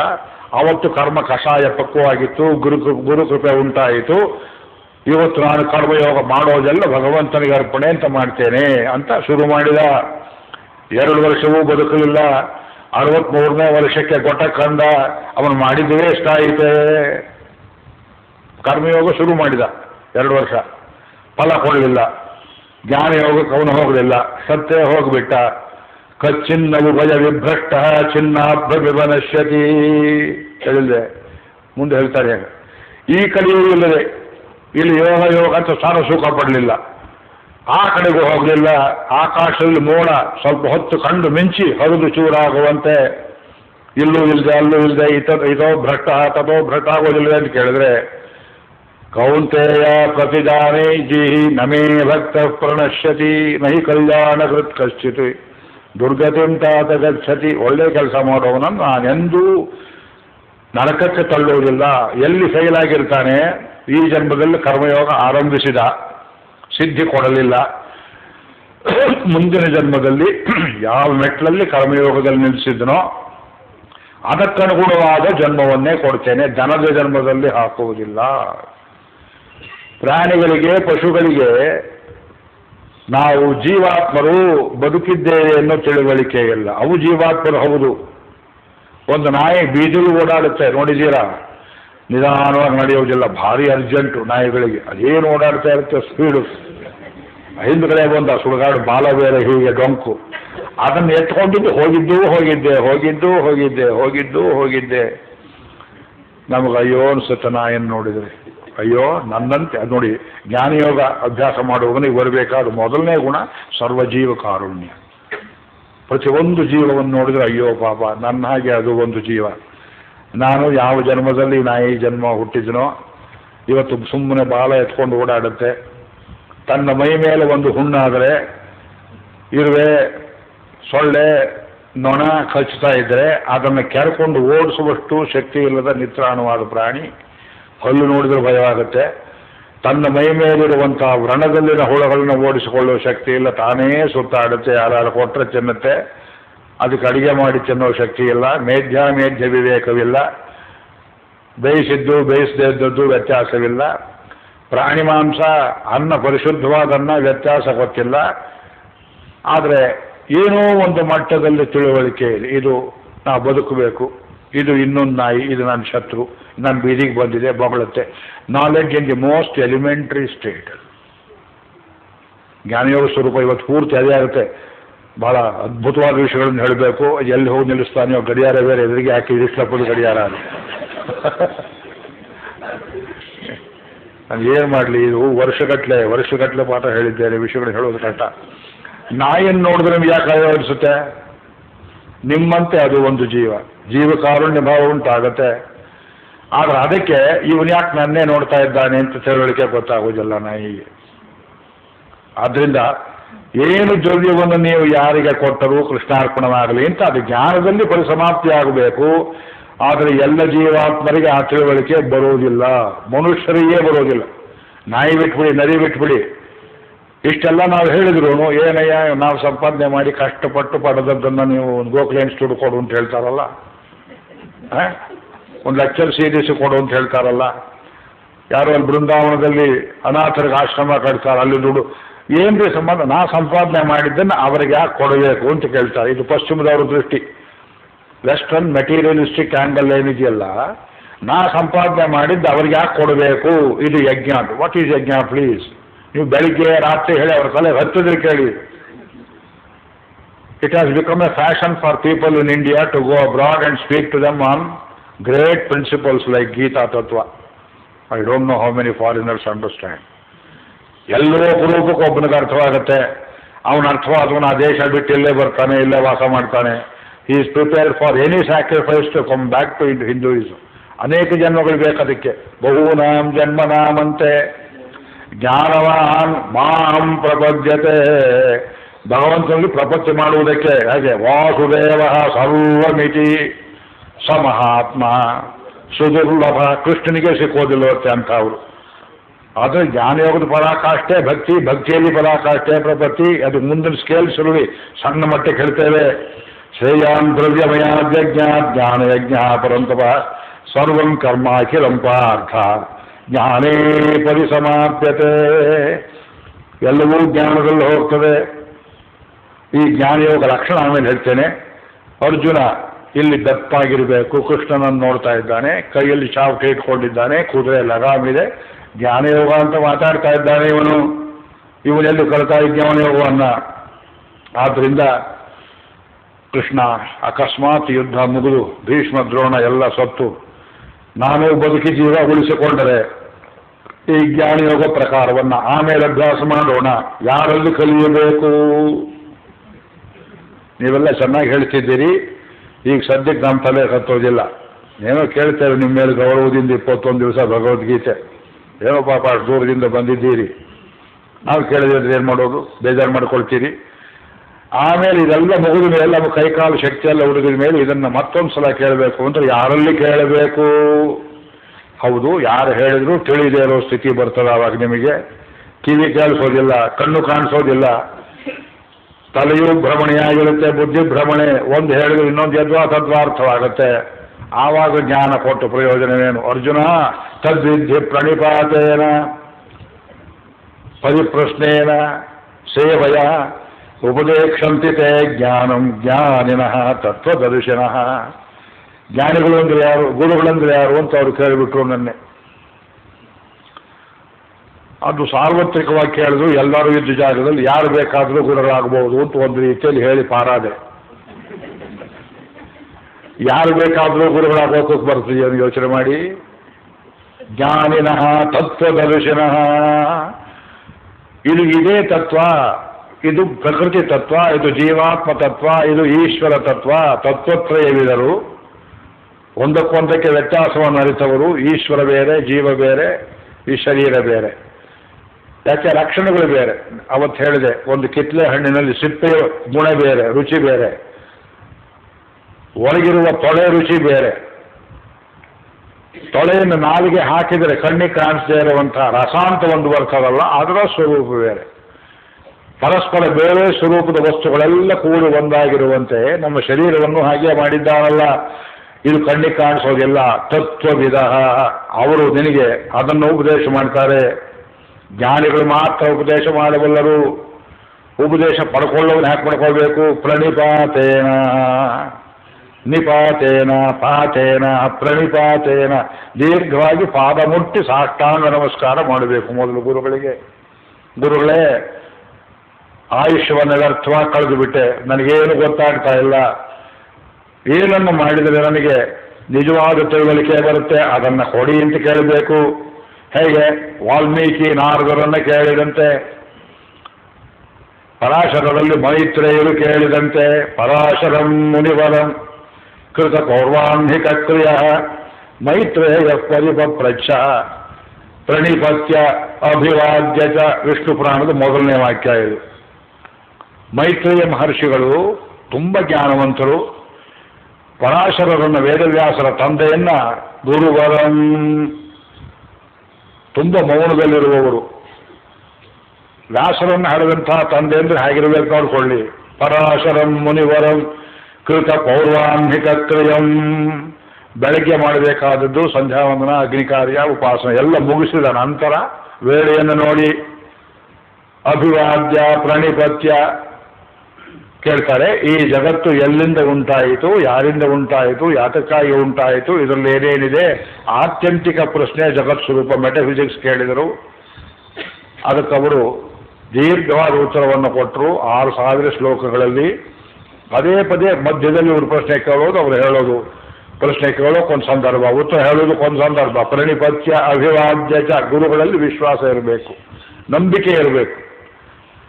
ನಂಬಿಕೆ ಇರೋದು ಹೇಳಿದ್ದಲ್ಲ ಕೇಳು. ಕ್ರೈಸ್ತರು ಹೇಳಿದಾಗ ಬಿಲೀವ್ ಮೀ, ಫೈತ್ ಅಂದರೆ ವರ್ಟ್ ಫೈತ್, ಡಾಗ್ಮಾ ಅಲ್ಲ. ಇವರು ನಮಗೆ ತಿಳಿಸಬಲ್ಲರು ಅನ್ನೋ ವಿಶ್ವಾಸ. ನಿಮಗೆ ತಿಳಿದೇ ಇದ್ದ ಕಡೆ ಸಂಕೋಚವಿಲ್ಲದೆ ಬಾಯಿ ಬಿಟ್ಟು ಕೇಳಬೇಕು. ನಮಗೆ ತಪ್ಪಾಗಿದೆ, ಅರ್ಥ ಆಗೋದಿಲ್ಲ, ತಿಳಿ ಹೇಳಿದ್ರೆ ಕೊಂದು ಬಿಡ್ತೇವೆ. ಇದು ಡಾಗ್ಮ್ಯಾಟಿಕ್ ರಿಲಿಜನ್ ಅಲ್ಲ ಹಿಂದೂ ಧರ್ಮ. ಪ್ರಶ್ನೆ ಕೇಳಿ. ಆದರೆ ಪ್ರಶ್ನೆ ಕೇಳೋದಕ್ಕೆ ಸಮಯ ಬೇಕು. ಪ್ರಶ್ನೆ ಕೇಳೋದಕ್ಕೆ ಪೂರ್ವದಲ್ಲಿ ನೀವು ಪ್ರಶ್ನೆ ಕೇಳುವ ಯೋಗ್ಯತೆಯನ್ನು ಪಡೆದಿರಬೇಕು. ಪ್ರಶ್ನೆ ಕೇಳೋದಕ್ಕೆ ಮೊದಲನೇ ಯೋಗ್ಯತೆ ತಿಳ್ಕೋಬೇಕು ಅನ್ನೋ ಆಸೆ, ಜಿಜ್ಞಾಸೆ. ಆ ರೀತಿ ಕೇಳಿದ ಪ್ರಣಿಪಾತೇನ ಪರಿಪ್ರಶ್ನೇನ, ಒಂದೇ ಪ್ರಶ್ನೆಯಲ್ಲಿ ಆಗೋದಿಲ್ಲ, ಅನೇಕ ಪ್ರಶ್ನೆ ಕೇಳಬೇಕು. ಅನೇಕ ಪ್ರಶ್ನೆ ಕೇಳಬೇಕಾದ್ರೆ ಗುರುಗಳಲ್ಲಿಯೇ ವಾಸ ಮಾಡಬೇಕು. ಎಷ್ಟು ಕಾಲ ವಾಸ ಮಾಡಬೇಕು? ನಿಮ್ಮ ಪ್ರಶ್ನೆಗಳೆಲ್ಲ ಸಾಯುವ ತನಕ, ತೀರುವ ತನಕ, ನಿಮಗೆ ಉತ್ತರ ಸಿಗುವ ತನಕ ಗುರುಕುಲದಲ್ಲಿ ವಾಸ ಮಾಡಬೇಕು. ವಾಸ ಮಾಡಿದ್ರೆ ಸಾಲದು. ಸೇವೆಯ, ಅದೇ ದಕ್ಷಿಣೆ. ಗುರು ಸೇವೆ. ಗುರು ಸೇವೆ ಮಾಡೋದಂದ್ರೇನು? ಅವರಿಗೆ ಉಪಯುಕ್ತವಾದ ಕೆಲಸಗಳನ್ನು ಮಾಡ್ತಾ ಅವರ ಹತ್ತಿರವೇ ಇರ್ತಾ ಅಂತೇವಾಸಿಯಾಗಿ ಅವರಿಂದ ಸಕಲ ವಿದ್ಯೆಗಳನ್ನು ಕಲಿಸಕ್ಕೇನು 3 ಗಂಟೆ ಒಂದು ಪ್ರಶ್ನೆ ಪತ್ರಿಕೆ, ಕ್ವಶನ್ ಪೇಪರು, ಬೆಲ್ಲು, ವಾರಕ್ಕಿಷ್ಟು ಪೀರಿಯಡ್ಡು, ಪಾಠ, ಇದೆಲ್ಲ ಕ್ವಾಂಟಿಫೈಡ್ ಎಜುಕೇಷನ್. ಅನ್ಫಾರ್ಚುನೇಟ್ಲಿ ಇದೆಲ್ಲ ವಿದ್ಯೆ. ಕ್ವಾಲಿಟೇಟಿವ್ ಥಿಂಗ್ಸನ್ನು ಕ್ವಾಂಟಿಟೇಟಿವ್ ಮೂಲಕ ಕಲಿತೀರಿ ಅಂದರೆ ಭಗವದ್ಗೀತೆಯನ್ನು ತಕ್ಕಡಿ ತೂಕ ಮಾಡಿ ರೂಪಾಯಿಗೆ 5 ಕಿಲೋ 2 ಕಿಲೋ 3 ಕಿಲೋ ಅಂತ ಕೊಟ್ಟರೆ ಏನು ಬರುತ್ತೆ ನಿಮಗೆ? ಅದು ಬರೀ ಪೇಪರು, ವುಡ್ ಪಲ್ಪ್ ಆಗುತ್ತೆ, ಪ್ರಯೋಜನ ಆಗೋದಿಲ್ಲ. ಸೇವೆಯಿಂದ ಕೇಳಬೇಕು. ಗುರು ಸೇವೆ ಅಂದ್ರೇನು? ಅವರು ನಮ್ಮಲ್ಲಿರು ನೋಡೋಣ, ನನಗೆ ಅನುಕೂಲವಾದಾಗ ಹೇಳ್ತೇನೆ. ಪ್ರಶ್ನೆ ನಾನಾ ರೀತಿಯಲ್ಲಿ ಆ ಶಿಷ್ಯನನ್ನು ಪರೀಕ್ಷೆ ಮಾಡ್ತಾರೆ. ಆಮೇಲೆ ಅಭಿಮತನಾಗಿದ್ದರೆ ಅವರಿಗೆ ಉಪದೇಶ ಮಾಡುತ್ತಾರೆ. ಅದರ ಗುರುಗಳಂದ್ರೆ ಯಾರು? ನ್ಯಾಸ ವಿಂಶತಿ ಅಂತ ಒಂದು ಸ್ತೋತ್ರ, 20 ಶ್ಲೋಕ. ಅದರಲ್ಲಿ ವೇದಾಂತ ದೇಶಿಕರು ಗುರು ಲಕ್ಷಣವನ್ನ, ಶಿಷ್ಯ ಲಕ್ಷಣವನ್ನ ತುಂಬ ಚೆನ್ನಾಗಿ ಹೇಳಿದ್ದಾರೆ. 1-2 ಶ್ಲೋಕ ಹೇಳಿ ತೋರಿಸ್ತೇನೆ. ಗುರುಗಳಂದ್ರೆ ಹೇಗಿರಬೇಕು? ಸಿದ್ಧಂ ಸತ್ಸಂಪ್ರದಾಯೇ ಸ್ಥಿರಧಿಯಂ ಅನಘಂ ಶ್ರೋತ್ರಿಯಂ ಬ್ರಹ್ಮನಿಷ್ಠಂ ಸತ್ವಸ್ಥಂ ಸತ್ಯವಾಚಂ ಸಮಯನಿಯತೆಯ ಸಾಧುವೃತ್ಯ ಸಮೇತಂ ಡಂಭ ಅಸೂಯಾದಿ ಮುಕ್ತಂ ಜಿತ ವಿಷಯಿಗಣಂ ದೀರ್ಘಬಂಧುಂ ದಯಾಳಂ ಸ್ಖಾಲಿತ್ಯೇ ಶಾಸಿತಾರಂ ಸ್ವಪರಹಿತಪರಂ ದೇಶಿಕಂ ಭೂಷ್ಣುರೀಪ್ಸೇತಿ. ಸಿದ್ಧಂ ಸತ್ಸಂಪ್ರದಾಯೇ, ಗುರುವಾದವನು ಪರಂಪರಾಗತವಾದ ಜ್ಞಾನವನ್ನು ಜೀರ್ಣ ಮಾಡಿಕೊಂಡಿರಬೇಕು. ಈಗ ಹುಟ್ಟಿ ನಾನು ಈ ಗುರುವಾದೆ, ಯಾಕಪ್ಪ ಬೇರೆ ಪ್ರೊಫೆಷನ್ ಸಿಕ್ಕಲಿಲ್ಲ ನನಗೆ, ನಾನು ಇವತ್ತು ಗುರುವಾಗಿ ಬಿಟ್ಟೆ, ಜಗದ್ಗುರು. ಬೀದಿಗೆ ಒಬ್ಬ ಜಗದ್ಗುರು, ತುಂಬ ಅಗ್ರ ವೃತ್ತಿ. ಇವತ್ತು ಸನ್ಯಾಸಿಯಾಗಿ ನಾ ಗುರುವಾಗಿ ಯಾಕೆ ಅನೇಕ ಜನರ ಮೇಲೆ ತಲೆ ಮೇಲೆ ಕೈ ಇಡ್ಬೋದು. ಆತ್ಮವಿದ್ಯೆ ತಿಳಿದವನು ಗುರು. ಇವತ್ತು ಒಂದು ಮಾತು ಹೇಳ್ತೇನೆ, ತಪ್ಪು ತಿಳ್ಕೋಬೇಡಿ. ಅನೇಕ ಮಠಾಧಿಪತಿಗಳು ಇವತ್ತು ಸ್ಕೂಲು, ಕಾಲೇಜು, ವಿಶ್ವವಿದ್ಯಾಲಯಗಳನ್ನೆಲ್ಲ ನಡೆಸ್ತಾ ಇದ್ದಾರೆ. ಸಾಮಾಜಿಕವಾಗಿ ತುಂಬ ಒಳ್ಳೆಯ ಕೆಲಸ. ಎಲ್ಲೋದು ನೆಕ್ಸ್ಟ್ ಬೆಸ್ಟ್ ಇದು ಇಲ್ಲ ಅನ್ನೋದಿಲ್ಲ, ಏನು ಮಾಡಿದವರಿಗಿಂತ ವಾಸಿ. ಆದರೆ ಸ್ಕೂಲು, ಕಾಲೇಜ್ ಕಟ್ಟಡಗಳನ್ನು any government can do. What you have to do is to initiate people into Atman ಲೋ. ಆತ್ಮಜ್ಞಾನಕ್ಕೆ ದೀಕ್ಷೆ ಕೊಡ್ತಕ್ಕವರು ಎಲ್ಲಿದ್ದಾರಂಥ ಜನ ಇವತ್ತು? ಸಾರ್ವಜನಿಕವಾಗಿ ಎಲ್ಲರಿಗೂ ಆತ್ಮದೀಕ್ಷೆ, ನೀನು ಆತ್ಮವಾಗಿದ್ದೇ, ನೀನು ತತ್ವಮಸಿ ಶ್ವೇತಕೇತೋ, ಇದು ಹೇಳಿದ್ರೆ ಅರ್ಥ ಆಗೋದಿಲ್ಲ. ಉಪನಿಷತ್ತನ್ನು ಕೊಡೋಕೆ ಬರೋದಿಲ್ಲ. ಉಪನಿಷತ್ ವಿದ್ಯೆಯನ್ನು ವೈಯಕ್ತಿಕವಾಗಿ ಒಬ್ಬೊಬ್ಬರಿಗೇ ಕೊಡಬೇಕು. ಒಂದು ದೇವರ ವಿಗ್ರಹವನ್ನು ಒಬ್ಬನೇ ಹೇಗೆ ಕೆತ್ತಬೇಕು, ಅನೇಕರು ಕೂಡಿ ಹೇಗೆ ಕೆತ್ತುವುದಕ್ಕಾಗೋದಿಲ್ವೋ, ಒಂದು ಪೇಂಟಿಂಗನ್ನು ಹೇಗೆ ಒಬ್ಬನೇ ಮಾಡಬೇಕು, ಒಂದು ದಿವಸಕ್ಕೆ ಹಾಗೆ ಒಂದು ಪೇಂಟಿಂಗ್, ಒಂದು ವಿಗ್ರಹ ಆಗೋದಿಲ್ಲವೋ, ಹಾಗೆ ಒಬ್ಬ ಸಚ್ಶಿಷ್ಯನನ್ನು ತಯಾರು ಮಾಡಬೇಕಾದ್ರೆ ಒಬ್ಬ ಗುರು ತನ್ನ ಸರ್ವಸ್ವವನ್ನು ಅವನಿಗೆ ಎರೀಬೇಕು. ಶಿಷ್ಯರ ಸಂಖ್ಯೆ ಮುಖ್ಯವಲ್ಲ. ಸರಿಯಾದ ಒಬ್ಬ ಶಿಷ್ಯನಿಗೆ ಇದು ಬಾರೋ ಇಲ್ಲಿ ಕೂತ್ಕೋ, ಅವನಿಗೆ ಗ್ರೇಡ್ ಬೈ ಗ್ರೇಡ್ ಪರೀಕ್ಷೆ ಮಾಡ್ತಾ ನಿಧಾನವಾಗಿ ಕೊಡಬೇಕು. ಸಾರ್ವತ್ರಿಕವಾಗಿ ಮಂತ್ರೋಪದೇಶ ಮಾಡಿಬಿಡ್ಬೋದು. ನೀವು ಕೇಳಿದ್ರಿ, ಮಂತ್ರೋಪದೇಶ ಮಾಡಿದ ಗುರುಗಳು ಆಚಾರ್ಯರಾಗಬಲ್ಲರೆ? ಬರೀ ಮಂತ್ರೋಪದೇಶ ಮಾಡಿ ಅವರ ವರ್ಚಸ್ಸಿನಿಂದ ನೀವು ಅವರನ್ನು ಎಂದೆಂದೂ ಸ್ಮರಣೆ ಮಾಡಿಕೊಳ್ಳುವ ದೃಷ್ಟಿಯಲ್ಲಿ ತಮ್ಮ ಯೋಗ ಶಕ್ತಿಯಲ್ಲಿ ನಿಮ್ಮನ್ನು ಕಾಪಾಡಬಲ್ಲವರಾದರೆ ಖಂಡಿತವಾಗಿಯೂ ಮಂತ್ರೋಪದೇಶ ಮಾಡಿದ ಗುರುಗಳು ನಿಮ್ಮನ್ನು ಉದ್ಧಾರ ಮಾಡ್ತಾರೆ. ಅದನ್ನು ಬರೀ ಒಂದು ಸಂತೆ ವ್ಯಾಪಾರ, ಮಂತ್ರ ಕೊಡುವುದು, ಮುದ್ರಾಧಾರಣೆ ಮಾಡುವುದು, ಪೋಸ್ಟಲ್ಲಿ ಕವರ್ಗಳ ಮೇಲೆ ಮುದ್ರೆ ಒತ್ತುತ್ತಾರಲ್ಲ, ಅದಕ್ಕೂ ಇದಕ್ಕೂ ವ್ಯತ್ಯಾಸವಿಲ್ಲ ಅನ್ನೋ ಕ್ರಮದಲ್ಲಿ ಮಾಡಿದರೆ ಅಂಥ ಗುರುಗಳು ಪ್ರಯೋಜನವಿಲ್ಲ. ಎಷ್ಟೋ ಜನ ಮಂತ್ರೋಪದೇಶ ಮಾಡಿಸ್ಕೊಂಡು ಬರ್ತಾರೆ, ಇದಕ್ಕೆ ಅರ್ಥ ಗೊತ್ತಿಲ್ಲ, ನೀವು ಹೇಳ್ಕೊಡಿ ನನ್ನಲ್ಲಿ ಕೇಳ್ತಾರೆ. ಸ್ವಾಮಿಗಳು ಹೇಳ್ತಾರೆ ನಮಗೆ ಅರ್ಥಕ್ಕೆ ವೇಳೆ ಇಲ್ಲ, ಅವರಲ್ಲಿ ಕೇಳಿ ಹೋಗ್ಬಿಟ್ಟೋಗ್ರು, ಸ್ಟೇಜಲ್ಲೇ ಹೇಳಿಬಿಟ್ರು. ಯಾಕೆ ಇದು ಇಟ್ ಟೇಕ್ಸ್ ಇಯರ್ಸ್. ಜ್ಞಾನ ಕೊಡುವ ಕೆಲಸ ಸಾಮಾನ್ಯವಲ್ಲ. ಇದು ಒಂದು ವರ್ಗದ ಗುರುಗಳು. ಎರಡನೇ ವರ್ಗದವರು ಇನ್ನೊಂದಷ್ಟು ಮುಂದಕ್ಕೆ ಹೋಗ್ತಾರೆ, ಮಂತ್ರೋಪದೇಶವನ್ನು ಮಾಡ್ತಾರೆ. ನಿಂಗೆ ತಿಳಿದೇ ಇದ್ರೂ ಪರವಾಗಿಲ್ಲ, ಜಪ ಮಾಡು. ಗೊಂದಾವಲೇಕರ್ ಮಹಾರಾಜರು ಎಷ್ಟು ಕೋಟಿ ಜನರಿಗೆ ರಾಮ ಮಂತ್ರವನ್ನು ಕೊಟ್ಟರು, ಅವರೆಲ್ಲರಿಗೂ ಅರ್ಥವಾಯಿತೆ, ನಮಗೆ ಗೊತ್ತಿಲ್ಲ. ಆಮೇಲೆ ಹೇಳ್ತಾರೆ ನೀನು ಮಂತ್ರ ಜಪವನ್ನು ಮಾಡ್ತಾ ಹೋಗು, ಆದರೆ ನಿನ್ನ ಸಮಸ್ತ ಯೋಗಕ್ಷೇಮದ ಭಾರವನ್ನು ನಾನು ಹೊತ್ತಿದ್ದೇನೆ. ನಾನು ಹೋಗುವ ಮೋಕ್ಷಕ್ಕೆ ಹೋಗುವಾಗ ನಿನ್ನನ್ನು ಹೆಗಲ ಮೇಲೆ ಕೂರಿಸ್ಕೊಂಡು ಹೋಗ್ತೇನೆ, ನಾನು ಪಾದದಲ್ಲಿ ಕೂರಿಸ್ಕೊಂಡು ಹೋಗ್ತೇನೆ. ಒಂದು ಮಗು ಬದ್ರಿ ಯಾತ್ರೆ ಮಾಡಬೇಕು. ನನ್ನ 3ನೇ ಮಗಳ ಮಗ, ಅವರೆಲ್ಲ ಹೊರಗಡೆ ಕೂತಿದ್ದಾರೆ. ಬದ್ರಿ ಯಾತ್ರೆ ಹೊರಟಿದ್ದು 92ನೇ ಇಸ್ವಿಯಲ್ಲಿ, 3 ವರ್ಷದ ಮಗ. ಅವನು ಯಾತ್ರೆ ಕರ್ಕೊಂಡ್ಬರ್ತೀನಿ. ಅಯ್ಯೋ ಬದ್ರಿ ಯಾತ್ರೆ ತುಂಬ ಕಷ್ಟ, ಅಲ್ಲಿ ಆಕ್ಸಿಜನ್ 10,000 ಅಡಿ ಎತ್ತರ ಇರುತ್ತೆ. ಹೇಗೆ ಕರ್ಕೊಂಡ್ಬಂದು ಕೆನ್ನೆ ಎಲ್ಲ ಕೆಂಪಾಯಿತು ಮಗುವಿಗೆ. ತಂದೆ ಅವನ ಕೆಳಗೆ ಇಳಿಸಲಿಲ್ಲ, ಹೆಗಲ ಮೇಲೆ ಇಟ್ಕೊಂಡು ಬದ್ರಿನಾಥನ ತನಕ ಕರ್ಕೊಂಡ್ಬಂದ್ರು, ಸೇವೆ ಮಾಡಿಸಿದ್ರು. ಅವನು 2ನೇ ಸಲ ಹೋಗಿ ಬಂದ ಮುಂದೆ. ಯಾಕಂದ್ರೆ ಸಾಕ್ಷಾತ್ ಕೃಷ್ಣ ಕೂತಿದ್ದಾನೆ. ಬದ್ರಿನಾಥ ಸ್ವಾಮಿ ಬೇರೆ ದೇವಸ್ಥಾನದ ದೇವರುಗಳಂತೆ ಅಲ್ಲ. ಕೃಷ್ಣ ಕಲಿಯುಗದಲ್ಲಿ ನಾನು ಅಲ್ಲಿರ್ತೇನೋ ಉದ್ದೇವ, ಭಾಗವತ ಪ್ರತಿಯೊಂದು ಅಕ್ಷರದಲ್ಲಿರ್ತೇನಪ್ಪ, ಅಲ್ಲಿ ಬಂದು ಭಕ್ತರ ದರ್ಶನ ಮಾಡಲಿ, ನಿನ್ನ ದರ್ಶನ ಮಾಡಲಿ ಅಂತ ಹೇಳಿ ಹೋದಾಗ ಅದು ಹೇಗೆ ನಿಮ್ಮ ಅಭಿಮಾನಿ ಮಕ್ಕಳನ್ನು ಹೆಗಲ ಮೇಲೆ ಕೂರಿಸ್ತೀರಿ, ತಾಯಿ ಸೊಂಟದಲ್ಲಿ ಇಟ್ಕೊಂಡು ಹೋಗ್ತಾಳೆ. ಯಾವ ಗುರುಗಳನ್ನು ನೀವು ನಂಬಿ ಅವರಿಗೆ ಪಾದಾರವಿಂದಗಳಲ್ಲಿ ನಿಮ್ಮ ಭಾರ ಒಪ್ಪಿಸಿ ಬಿಡ್ತೀರಿ, ಶರಣಾಗತಿ ಮಾಡಿ, ಅವರು ನಿಮ್ಮ ಸರ್ವಸ್ವವನ್ನೂ ನಿಮಗೆ ಅರ್ಥವಾಗಿ ಬಿಡಲಿ ತಗೊಂಡು ಹೋಗ್ತಾರೆ. ಅವರ ಕರುಣೆಯಿಂದ ಸ್ಪರ್ಶದಿಂದ ಕಿಂಚಿತ್ ಜ್ಞಾನ ಪ್ರಾಪ್ತವಾಗುತ್ತೆ ನಿಮಗೆ. ಆದ್ದರಿಂದ ಎಲ್ಲವನ್ನೂ ಜ್ಞಾನದಿಂದಲೇ ಉಪದೇಶ ಮಾಡಿಯೇ ತಿಳಿಸಬೇಕು ಅನ್ನೋದಾಗದೇ ಇರೋ ಕೆಲಸ ಎಷ್ಟೋ ಜನ್ಮಗಳು ಬೇಕು. ಆದ್ದರಿಂದ ಅದನ್ನು ಒಂದು ಶ್ಲೋಕನೂ ಪೂರ್ತಿ ಹೇಳಲಿಲ್ಲ. ಸಿದ್ಧಂ ಸತ್ ಸಂಪ್ರದಾಯ, ಅದಕ್ಕೆ ಸಂಪ್ರದಾಯ ಅಂದ್ರೆ ಟ್ರೆಡಿಷನ್. ಟ್ರೆಡಿಷನ್ ಅಂದರೆ think of it in a very broad way. Vyasa, Parashara, Shuka, Shaunaka, ದಕ್ಷಿಣದಲ್ಲಿ ಆಳ್ವಾರಗಳು, ಕನ್ನಡದಲ್ಲಿ ಹರಿದಾಸರುಗಳು, ಭಗವಂತನನ್ನು ಸಾಕ್ಷಾತ್ತಾಗಿ ಒಳಗಣ್ಣಿಂದ ನೋಡಿದ ಭಕ್ತರೆಲ್ಲರದು ಒಂದು ವಿಶಾಲವಾದ ಪರಂಪರೆ ಭಾರತ ದೇಶದಲ್ಲಿದೆ.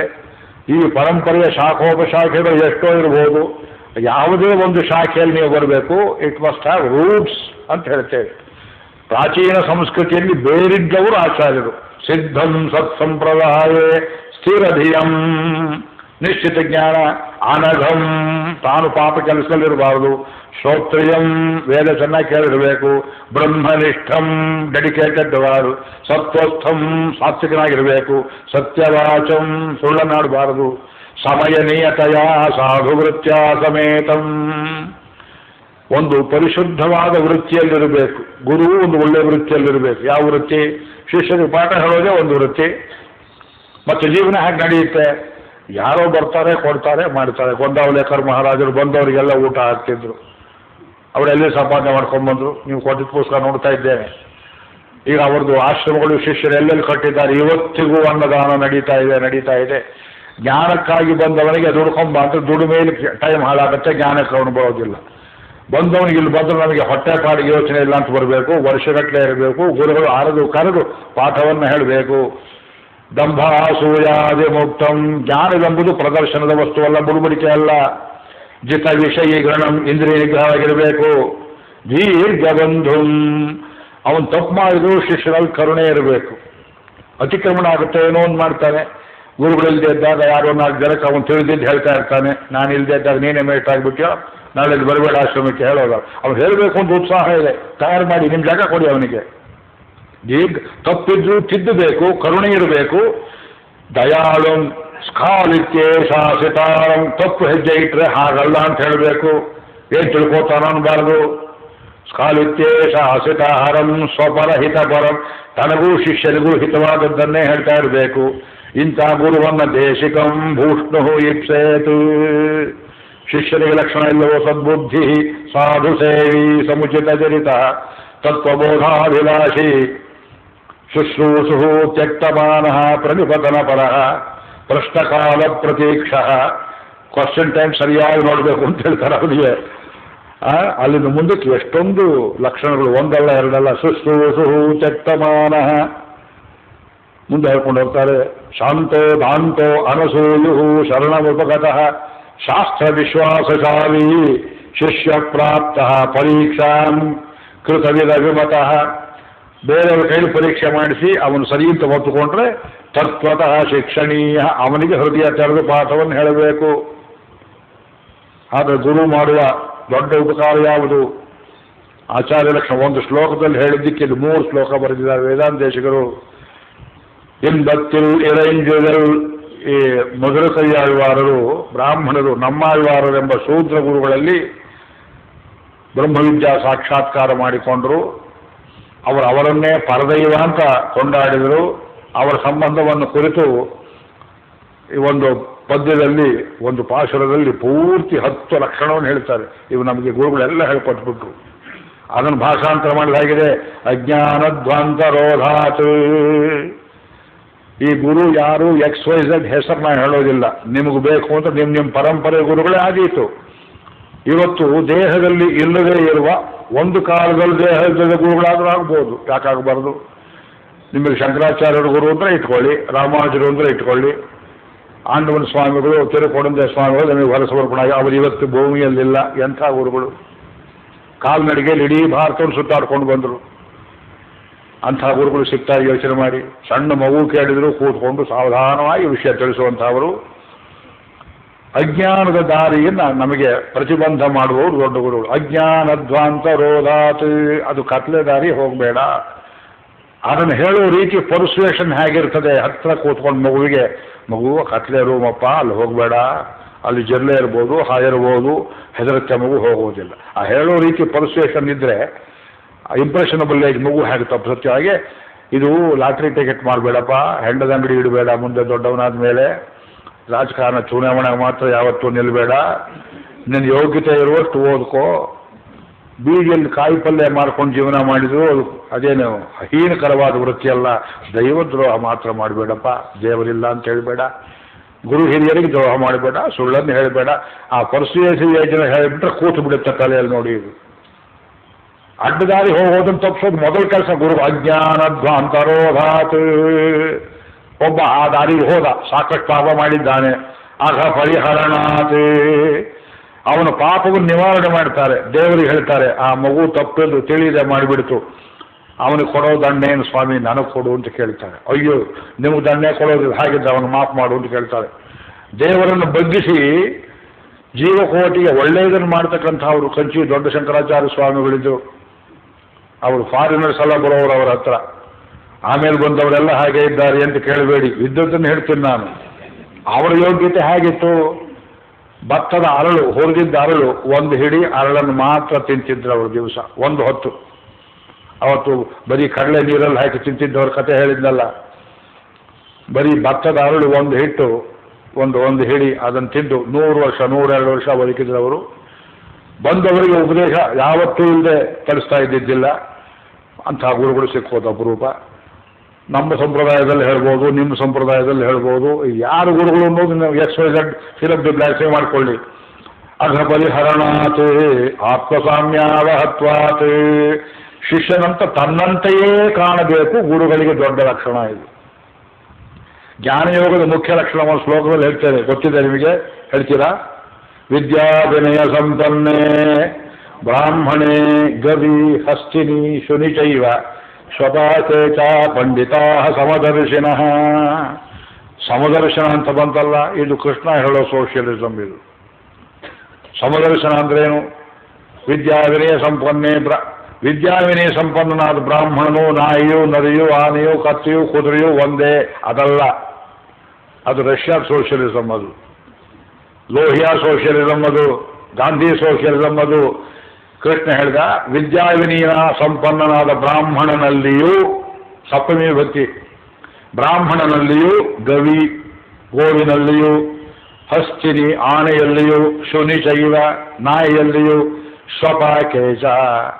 ಊರಾಚೆಗೆ ಇಟ್ಬಿಡ್ತೀರಿ ಕೆಲವರನ್ನು, ಬೇರೆ ಜಾತಿಯವರು. ಅವನಿಗೆ ತಿನ್ನೋದಕ್ಕೂ ಏನು ಸಿಕ್ಕೋದಿಲ್ಲ. ಅವನಿಗೆ ಯಾರು ಊಟ ಕೊಡ್ಕೊಳ್ಳೋದು, ಬಹಿಷ್ಕಾರ ಹಾಕಿಬಿಟ್ರು ಹಳೆ ಕಾಲದಲ್ಲಿ. ಅವನಿಗೇನೂ ಸಿಕ್ಕಲಿಲ್ಲ. ನಾಯಿ ಮಾಂಸವನ್ನೇ ತಿಂತಾನೆ, ಹೇಳೋರು ಕೇಳೋರಿಲ್ಲ. ಸ್ವಪಾಕ ಶುನಿಚೈವ ಸ್ವಪಾಕೇಚ ಪಂಡಿತಾ ಸಮದರ್ಶಿನಃ. ಈ ಸಮದರ್ಶತ್ವ ಅಂದ್ರೇನು? ಈ ಎಲ್ಲ ಶರೀರದಲ್ಲಿ ವ್ಯತ್ಯಾಸ ಇರುವುದು ಶರೀರದಲ್ಲಿ ಹೊರತು ಆತ್ಮದಲ್ಲಿ ಅಲ್ಲ. ಆನೆಯಲ್ಲಿ ಆನೆಯಷ್ಟು ದೊಡ್ಡ ಆತ್ಮ ಇಲ್ಲ, ಇರುವೆಯಲ್ಲಿ ಇರುವೆಯಷ್ಟು ಸಣ್ಣ ಆತ್ಮ ಇಲ್ಲ. ಜೈನರು ಏನಾದ್ರು ಹೇಳ್ಕೊಳ್ಳಿ, ದೇವರವನು ಕ್ಷಮೆ ಮಾಡಲಿ. ಜೈನ ಧರ್ಮದಲ್ಲಿ ಪುದ್ಗಲ ಅಂತಾರೆ ಜೀವಾತ್ಮನಿಗೆ. ಆನೆಯಲ್ಲಿ ಆನೆಯಷ್ಟು ದೊಡ್ಡ ಆತ್ಮ ಅಂತ ಆನೆ, ಆತ್ಮದಲ್ಲಿ ಸೈಜುಗಳಿದೆ ಅಂತಾರೆ ಅವರು. ಇಲ್ಲಿ ಯಾರು ಜೈನರಿದ್ದು ತಪ್ಪು ತಿಳ್ಕೊಬೇಡಿ, ನನ್ನನ್ನು ನಿಮಗೆ ಒಳ್ಳೆಯದಾಗಲಿ ಅಂತ ಹೇಳ್ತೇನೆ. ಆತ್ಮ ಅನ್ನೋದು ಒಂದು ತಲೆಗೂದಲನ್ನು 1000 ಭಾಗ ಸೀಳಿದರೆ, ಒಂದು ತಲೆಗೂದಲನ್ನು 1000 ಭಾಗ ಸೀಳಿದರೆ ಅದರಲ್ಲಿ ಒಂದು ಭಾಗ ತಗೊಂಡು ಮತ್ತೆ 1000 ಸೀಳು ಮಾಡಿದರೆ ಎಷ್ಟು ಸೂಕ್ಷ್ಮವೋ ಅಷ್ಟು ಸೂಕ್ಷ್ಮವಾದದ್ದು. ದಹರಂ ವಿಪಾತ್ಮಂ ಪರವೇಶ್ವಭೂತಂ ಯತ್ಪುಂಡಲೀಕಂ ಪುರಮಧ್ಯ ಸದೃಷ್ಟಂ ತತ್ರಾಪಿ ದಹರಂ ಗಗನಂ ವಿಶೋಕಸ್ತಸ್ಮಿನ್ನದಂತಃ ತದುಪಾಸಿತವ್ಯಂ ಯದ್ವೇದಾದೌ ಸ್ವರ ಪ್ರೋಕ್ತೋ ವೇದಾಂತೆ ಚ ಪ್ರತಿಷ್ಠಿತಃ ತಸ್ಯ ಪ್ರಕೃತಿಲೀನಸ್ಯ ಯಃ ಪರಸ್ಸ ಮಹೇಶ್ವರಃ ವಾರಾಗ್ರ ಶತಭಾಗಸ್ಯ. ಅಂದರೆ ಕಣ್ಣಿಗೆ ಕಾಣಿಸೋದಿಲ್ಲ ಆತ್ಮ ಅನ್ನೋದು, ಆದರೆ ವ್ಯಾಪ್ತವಾಗಿದೆ ಎಲ್ಲ ಕಡೆಯಲ್ಲಿ. ಒಂದು ಉಗುರು ತುದಿಯಲ್ಲಿ ವ್ಯಾಪ್ತವಾಗಿದೆ. ಅದು ಒಳಗಿರೋದ್ರಿಂದಲೇ ಸುಖ ದುಃಖಾದಿ ನೋವುಗಳು ಅನುಭವ. ನೈಲ್ ಕಲರ್ ತಗೊಂಡು ಉಗುರು ಕಟ್ ಮಾಡ್ತಾರೆ, ಸ್ವಲ್ಪ ಉಗುರನ್ನ ಒಳಗೆ ಹಾಕಿದ್ರೆ ನೋವು ಅಂತೇವೆ. ನೋವು ಯಾತಕ್ಕೆ? ಶರೀರಕ್ಕೆ ಒಳಗಿರುವ ಆತ್ಮನ ನಿಮಿತ್ತ. ಇಲ್ಲಿ ಉಗುರು ತುದಿಯಲ್ಲಿ ಎಲ್ಲಿದ್ದ ಆತ್ಮ? ಎಲ್ಲೋ ಒಂದು ಕಡೆ ಹೃದಯ ಅಂಗುಷ್ಠವ ಅಂತ ಪುರುಷ ಒಳಗೆಲ್ಲ ಇರ್ತಾನೆ ಅಂತ ಹೇಳ್ತಿರಲ್ಲ, ಇಲ್ಲಿ ಎಲ್ಲಿ ಬರುತ್ತೆ ಅಂತ ಕೇಳಿದ್ರೆ ಅದಕ್ಕೆ ಉದಾಹರಣೆ ಇರ್ತಾರೆ ವಿಷ್ಣು ಪುರಾಣದಲ್ಲಿ. ಒಂದೇ ಕಡೆ ಇದ್ದಾನೆ ಸೂರ್ಯ, ನೋಡಿದ್ದೀರೋ ಇಲ್ವೋ? ಸೂರ್ಯ ಎಲ್ಲಿದ್ದೀರಿ ಅಂತ ತೋರಿಸಬಲ್ರಿ. ಸೂರ್ಯನ ಪೂರ್ತಿ ನೋಡೋಕ್ಕಾಗೋದಿಲ್ಲ. ಅವನು ಎಲ್ಲ ಕಡೆ ಇದ್ದಾನೆ, ಒಂದೇ ಕಡೆ ಇದ್ದಾನೆ, ಒಂದೇ ಕಡೆ. ಆದರೆ ಸೂರ್ಯನ ಬೆಳಕು ಹೇಗೆ ವ್ಯಾಪ್ತವಾಗಿದೆಯೋ, ಮನೆ ಹೊರಕ್ಕೂ ಬರ್ತದೆ ಹೊರಕ್ಕೂ ಬರ್ತದೆ. ಇದು ಬ್ರಾಹ್ಮಣನ ಮನೆ, ಇದು ಸ್ವಪಚನ ಮನೆ, ವ್ಯತ್ಯಾಸ ಇಲ್ಲ. ಹಾಗೆ ಆತ್ಮವೆಂಬುದು ಒಂದೇ ಕಡೆ ಇದ್ದರೂ ಹೃದಯದಲ್ಲಿ ಪ್ರತಿಷ್ಠಿತವಾಗಿ ಅದರ ಶಕ್ತಿ ವ್ಯಾಪ್ತಿ ಜ್ವಾಲೆ ಶರೀರದಲ್ಲಿ ಎಲ್ಲ ಕಡೆ ಇರುತ್ತದೆ. ಆದ್ದರಿಂದ ಆನೆಯಲ್ಲಿ ಆನೆಷ್ಟು ದೊಡ್ಡ ಆತ್ಮ ಇಲ್ಲ, ಇರುವೆಯಲ್ಲಿ ಇರುವೆ ಸಣ್ಣ ಆತ್ಮ ಇಲ್ಲ. ಇದು ಜೈನರು ಇದನ್ನು ಒಪ್ಪೋದಿಲ್ಲ. ಅದು ಹೀಗಿದೆ ಹೀಗಿದೆ.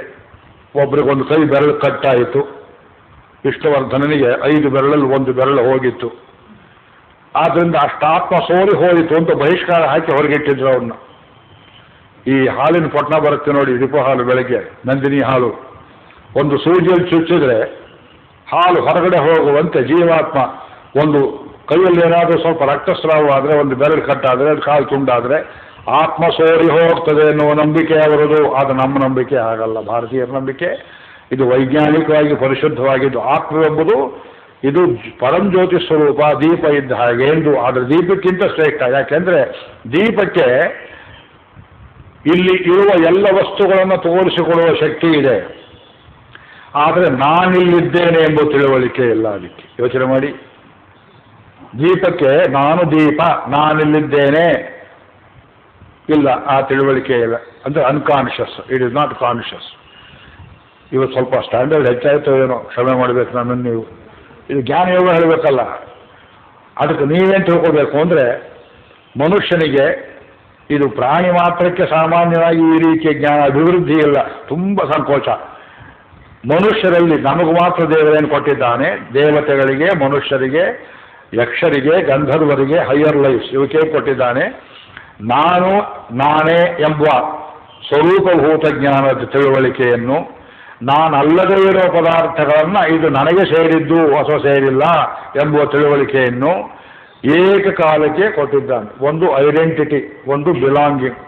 ಸುಲಭವಾಗಿ ಹೇಳಿಬಿಟ್ಟೆ ನೋಡಿ. ಈಗ ನಿಮ್ಮಲ್ಲಿ ಯಾರಾದರೂ ಒಬ್ಬರು ಯಾವುದೇ ಒಂದು ಸಂದರ್ಭದಲ್ಲಿ ನಾನು ನಾನೇ ಹೌದೋ ಅಲ್ಲವೋ ಅಂತ ಒಂದು ಸಂಶಯಕ್ಕೆ ಎಲ್ಲಿಯಾದರೂ ಒಳಗಾಗುವಂಥ ಅನುಭವ ಪಟ್ಟಿದ್ದೀರಾ?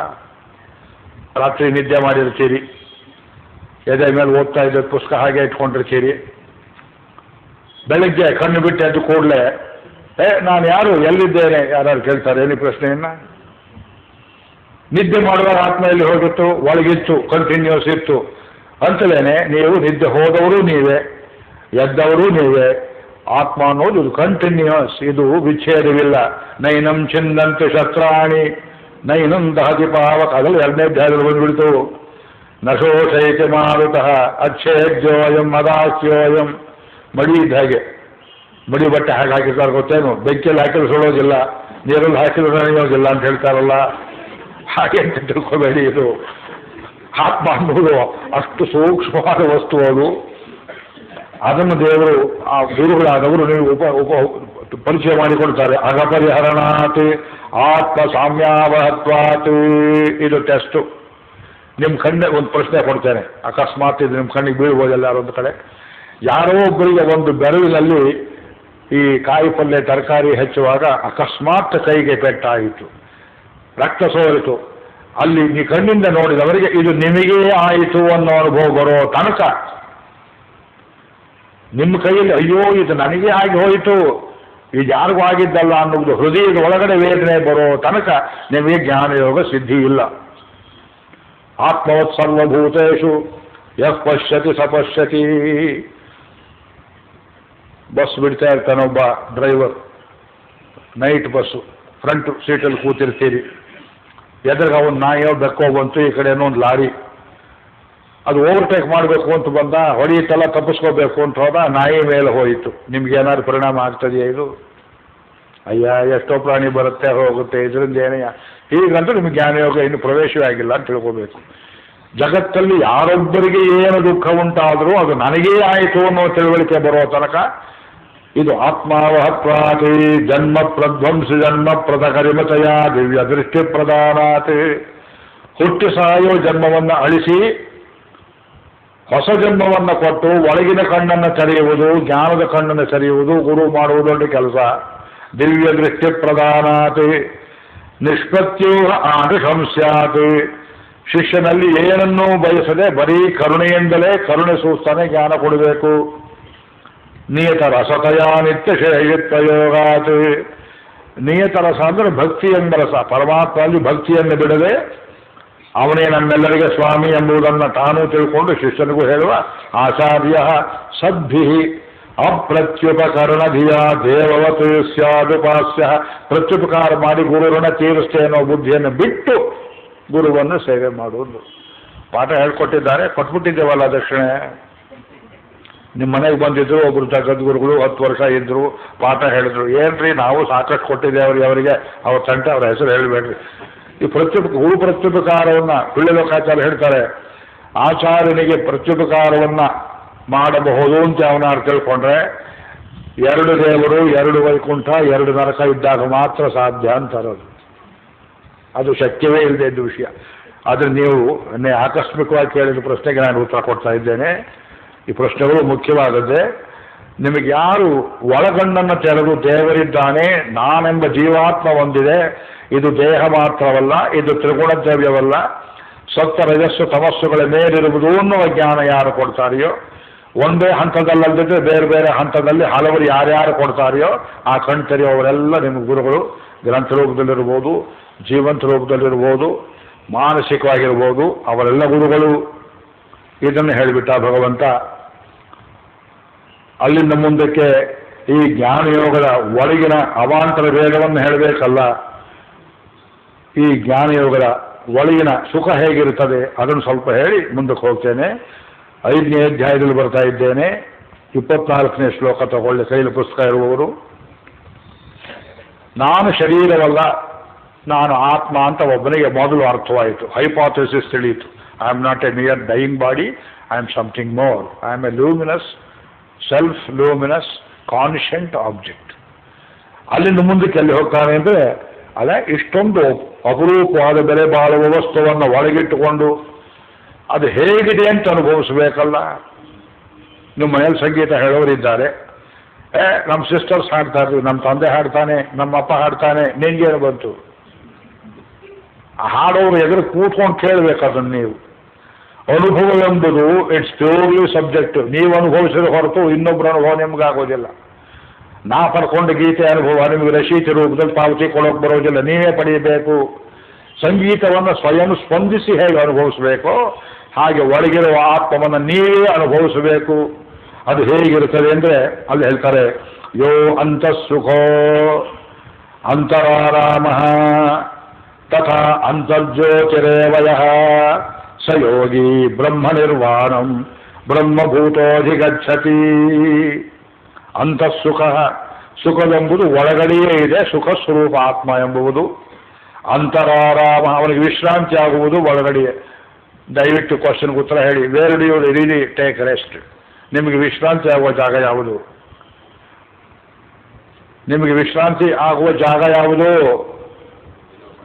ಏನು? ನಿಮ್ಮ ಮನೆಯಲ್ಲಿ ಆಗೋದಿಲ್ಲ. ನಿಮಗೆ ವಿಶ್ರಾಂತಿ ಸ್ಥಾನ ನಿಮ್ಮ ಮನೆಯೇ, ನಿಮ್ಮ ಹಾಸಿಗೆಯೇ, ನಿಮ್ಮ ಕುರ್ಚಿಯೇ? ಎಲ್ಲಿ? ಮೈಂಡ್ ಅಂದ್ರು. ನಾನು ಇನ್ನೂ ಮೇಲಕ್ಕೆ ಹೋಗ್ತೇನೆ. ಆತ್ಮ ಅನ್ಬೇಕು. ಮೈಂಡಿಗೆ ಮೇಲೆ ಬುದ್ಧಿ, ಬುದ್ಧಿಗೆ ಮೇಲೆ ಆತ್ಮ. ಜ್ಞಾಪಕ ಇಟ್ಕೊಳ್ಳಿ. ಮನಸ್ಸನ್ನು ಹತೋಟಿ ಮಾಡಿಕೊಂಡು ಬುದ್ಧಿಯನ್ನೂ ಗೆದ್ದು ಮೇಲಕ್ಕೆ ಎದ್ದರೆ ಆತ್ಮಜ್ಯೋತಿಯ ಸುಖ. ಇದನ್ನ ಬಾಯಲ್ಲಿ ಹೇಳ್ತೇನೆ, ನೀವು ಕೇಳ್ತೀರಿ ಇಷ್ಟೇ. ನೀವಾಗಿ ಪ್ರಯತ್ನ ಪಟ್ಟು ಹೊರತು ನಿಮಗೆ ಅರ್ಥ ಆಗೋದಿಲ್ಲ. ಜ್ಞಾನಯೋಗವನ್ನು ನಾನು ಸಭೆಗಳಲ್ಲಿ ಯಾತಕ್ಕೆ ಹೆಚ್ಚು ಹೇಳೋದಿಲ್ಲ ಅಂದರೆ, ಇದು ಉಪಾಸಕರಿಗೆ ಮಾತ್ರ ಉಪಾಸನಾ ವೇದ್ಯವಾದ ಅನುಭವ. ಬಾಯಲ್ಲಿ ಹೇಳೋಕ್ಕಾಗೋದಿಲ್ಲ. ಅಂತಸ್ತು ಎಷ್ಟೋ ಸಲ ನಿಮಗೆ ಅನಿಸು, ಒಬ್ಬರೇ ಕೂತಿರ್ತೀರಿ, ಆಹಾ ಎಷ್ಟು ಸುಖವಾಗಿದ್ದೇನೆ. ಆ ಸುಖಾನುಭೂತಿ ಅನ್ನೋದು ಆತ್ಮಾನುಭೂತಿ ಇದ್ರೆ ಮಾತ್ರ ಬರುತ್ತೆ. ಅಂತಃಸುಖ ಅಂತರಾರಾಮ, that is where you get refresh. ರಾತ್ರಿ ಮಲಗಿರ್ತೀರಿ, ಸುಷುಪ್ತಿ ಅಂತ ಒಂದು ಬರ್ತದೆ, ಡೀಪ್ ಸ್ಲೀಪ್. ಆ ಡೀಪ್ ಸ್ಲೀಪ್ನಲ್ಲಿ ಏನಾಯಿತು, ಗಾಢನಿದ್ರೆ, ಕಾಲ್ನಡಿಗೆ ತಿರುಪತಿ ಹೊರಟಿದ್ದೀರಿ 20 ಮೈಲಿ, ಮಲಗಿರ್ತೀರಿ ಮರದ ಕೆಳಗಡೆ. ಸುಪ್ಪತ್ತಿಗೆಗಿಂತ ಸುಖವಾಗಿರುತ್ತೆ. ಶರೀರದ ಮೇಲೆ ಪ್ರಜ್ಞೆ ಇಲ್ಲ, ಏನು ತಿಂದಿದ್ದೀರಿ ಅಂತ ಗೊತ್ತಿಲ್ಲ. ಬೆಳಿಗ್ಗೆ ಹೇಳ್ತೀರಿ, ಕಣ್ಣು ಹಿತವಾಗಿದೆ, ಮೈಯಲ್ಲಿ ನೋವು, ನೆಲ್ಲ ನೋವು ಹೋಯಿತು ಮೈ ಕೈಯಲ್ಲಿ. ಅಪ್ಪ ಮಲಗಿದ್ದೊಂದು ಗೊತ್ತು, ಎದ್ದಿದ್ದೊಂದು ಗೊತ್ತು ಅಂದ್ರಿ. ನಿಮಗೆ ಆ ಸೌಖ್ಯ ಕೊಟ್ಟವರು ಯಾರು ಒಳಗಡೆ? ಪರಮಾತ್ಮ ಕೊಡ್ತಾನೆ. ಜೀವಾತ್ಮ ಪರಮಾತ್ಮನ ಆಲಿಂಗನದಲ್ಲಿರ್ತಾನೆ. ಆ ಜಾಗದಲ್ಲಿ ಪಾಂಚರಾತ್ರ ಪ್ರಕ್ರಿಯೆಯಲ್ಲಿ ಸಂಕರ್ಷಣ ಒಳಗೆಳ್ಕೊಳ್ತಾನಲ್ಲ ದೇವರು. ಅವನ ಜೊತೆಯಲ್ಲಿ ನೀವು ಬಸ್ಸಲ್ಲಿ ಓಡಾಡ್ತಿದ್ರು, ಕಷ್ಟಪಡ್ತಿದ್ರು, ಮಗು ತಾಯಿ ಎದೆ ಮೇಲೆ ಕೂತಷ್ಟು ಸುಖವಾಗಿ ನೆಮ್ಮದಿಯಾಗಿರುವ ಆ ಸುಖವನ್ನು ಪರಮಾತ್ಮ ಕೊಡ್ತಾನೆ. ಅವನು ಕೊಟ್ಟದ್ದು ರೇಷನ್ ಇದ್ದಷ್ಟು ಜೀವಾತ್ಮನಿಗೆ ಅನುಭವಕ್ಕೆ ಬರುತ್ತೆ. ಅವನು ಯಾವನು ಅಂತಃಸುಖ ಅಂತರಾರಾಮ ತಥಾ ಅಂತರ್ಜ್ಯೋತಿರೇವಯ ಸಯೋಗಿ ಬ್ರಹ್ಮ ನಿರ್ವಾಣಂ ಬ್ರಹ್ಮಭೂತೋಧಿಗಚ್ಚತಿ. ಇದು ಎಲ್ಲರಿಗೆ ಬರುತ್ತೆ. ಲಭಂತೆ ಬ್ರಹ್ಮ ನಿರ್ವಾಣಂ ಋಷಯ.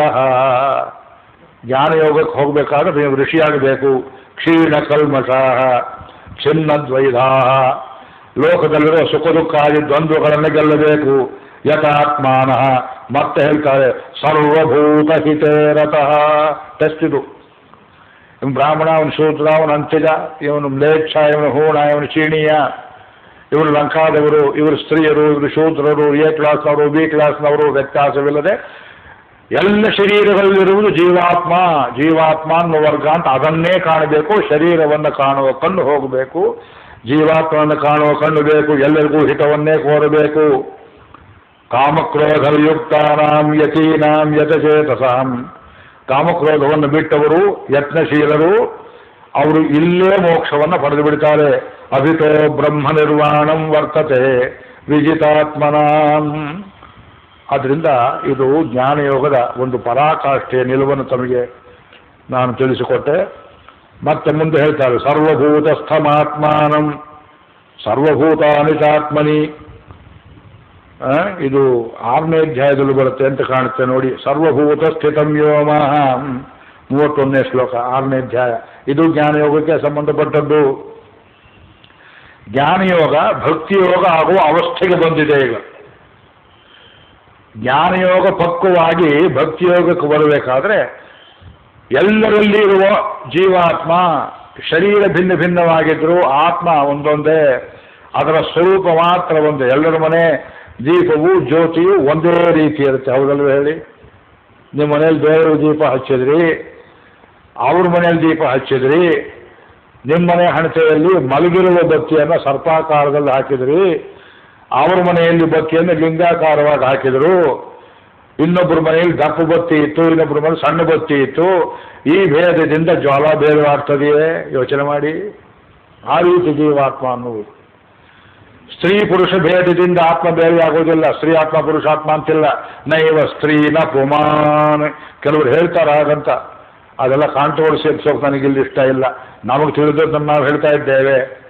ಕಪ್ಪಿಗಿದ್ದವರಲ್ಲಿ ಆತ್ಮ ಕಪ್ಪಿಗಿರೋದಿಲ್ಲ, ಕೆಂಪಿಗಿದ್ದವ್ರಲ್ಲಿ ಆತ್ಮ ಕೆಂಪಿಗಿರೋದಿಲ್ಲ, ನೀರು ಇದ್ದವ್ರಲ್ಲಿ ಆತ್ಮ ನೀರಿಯಾಗಿರೋದಿಲ್ಲ.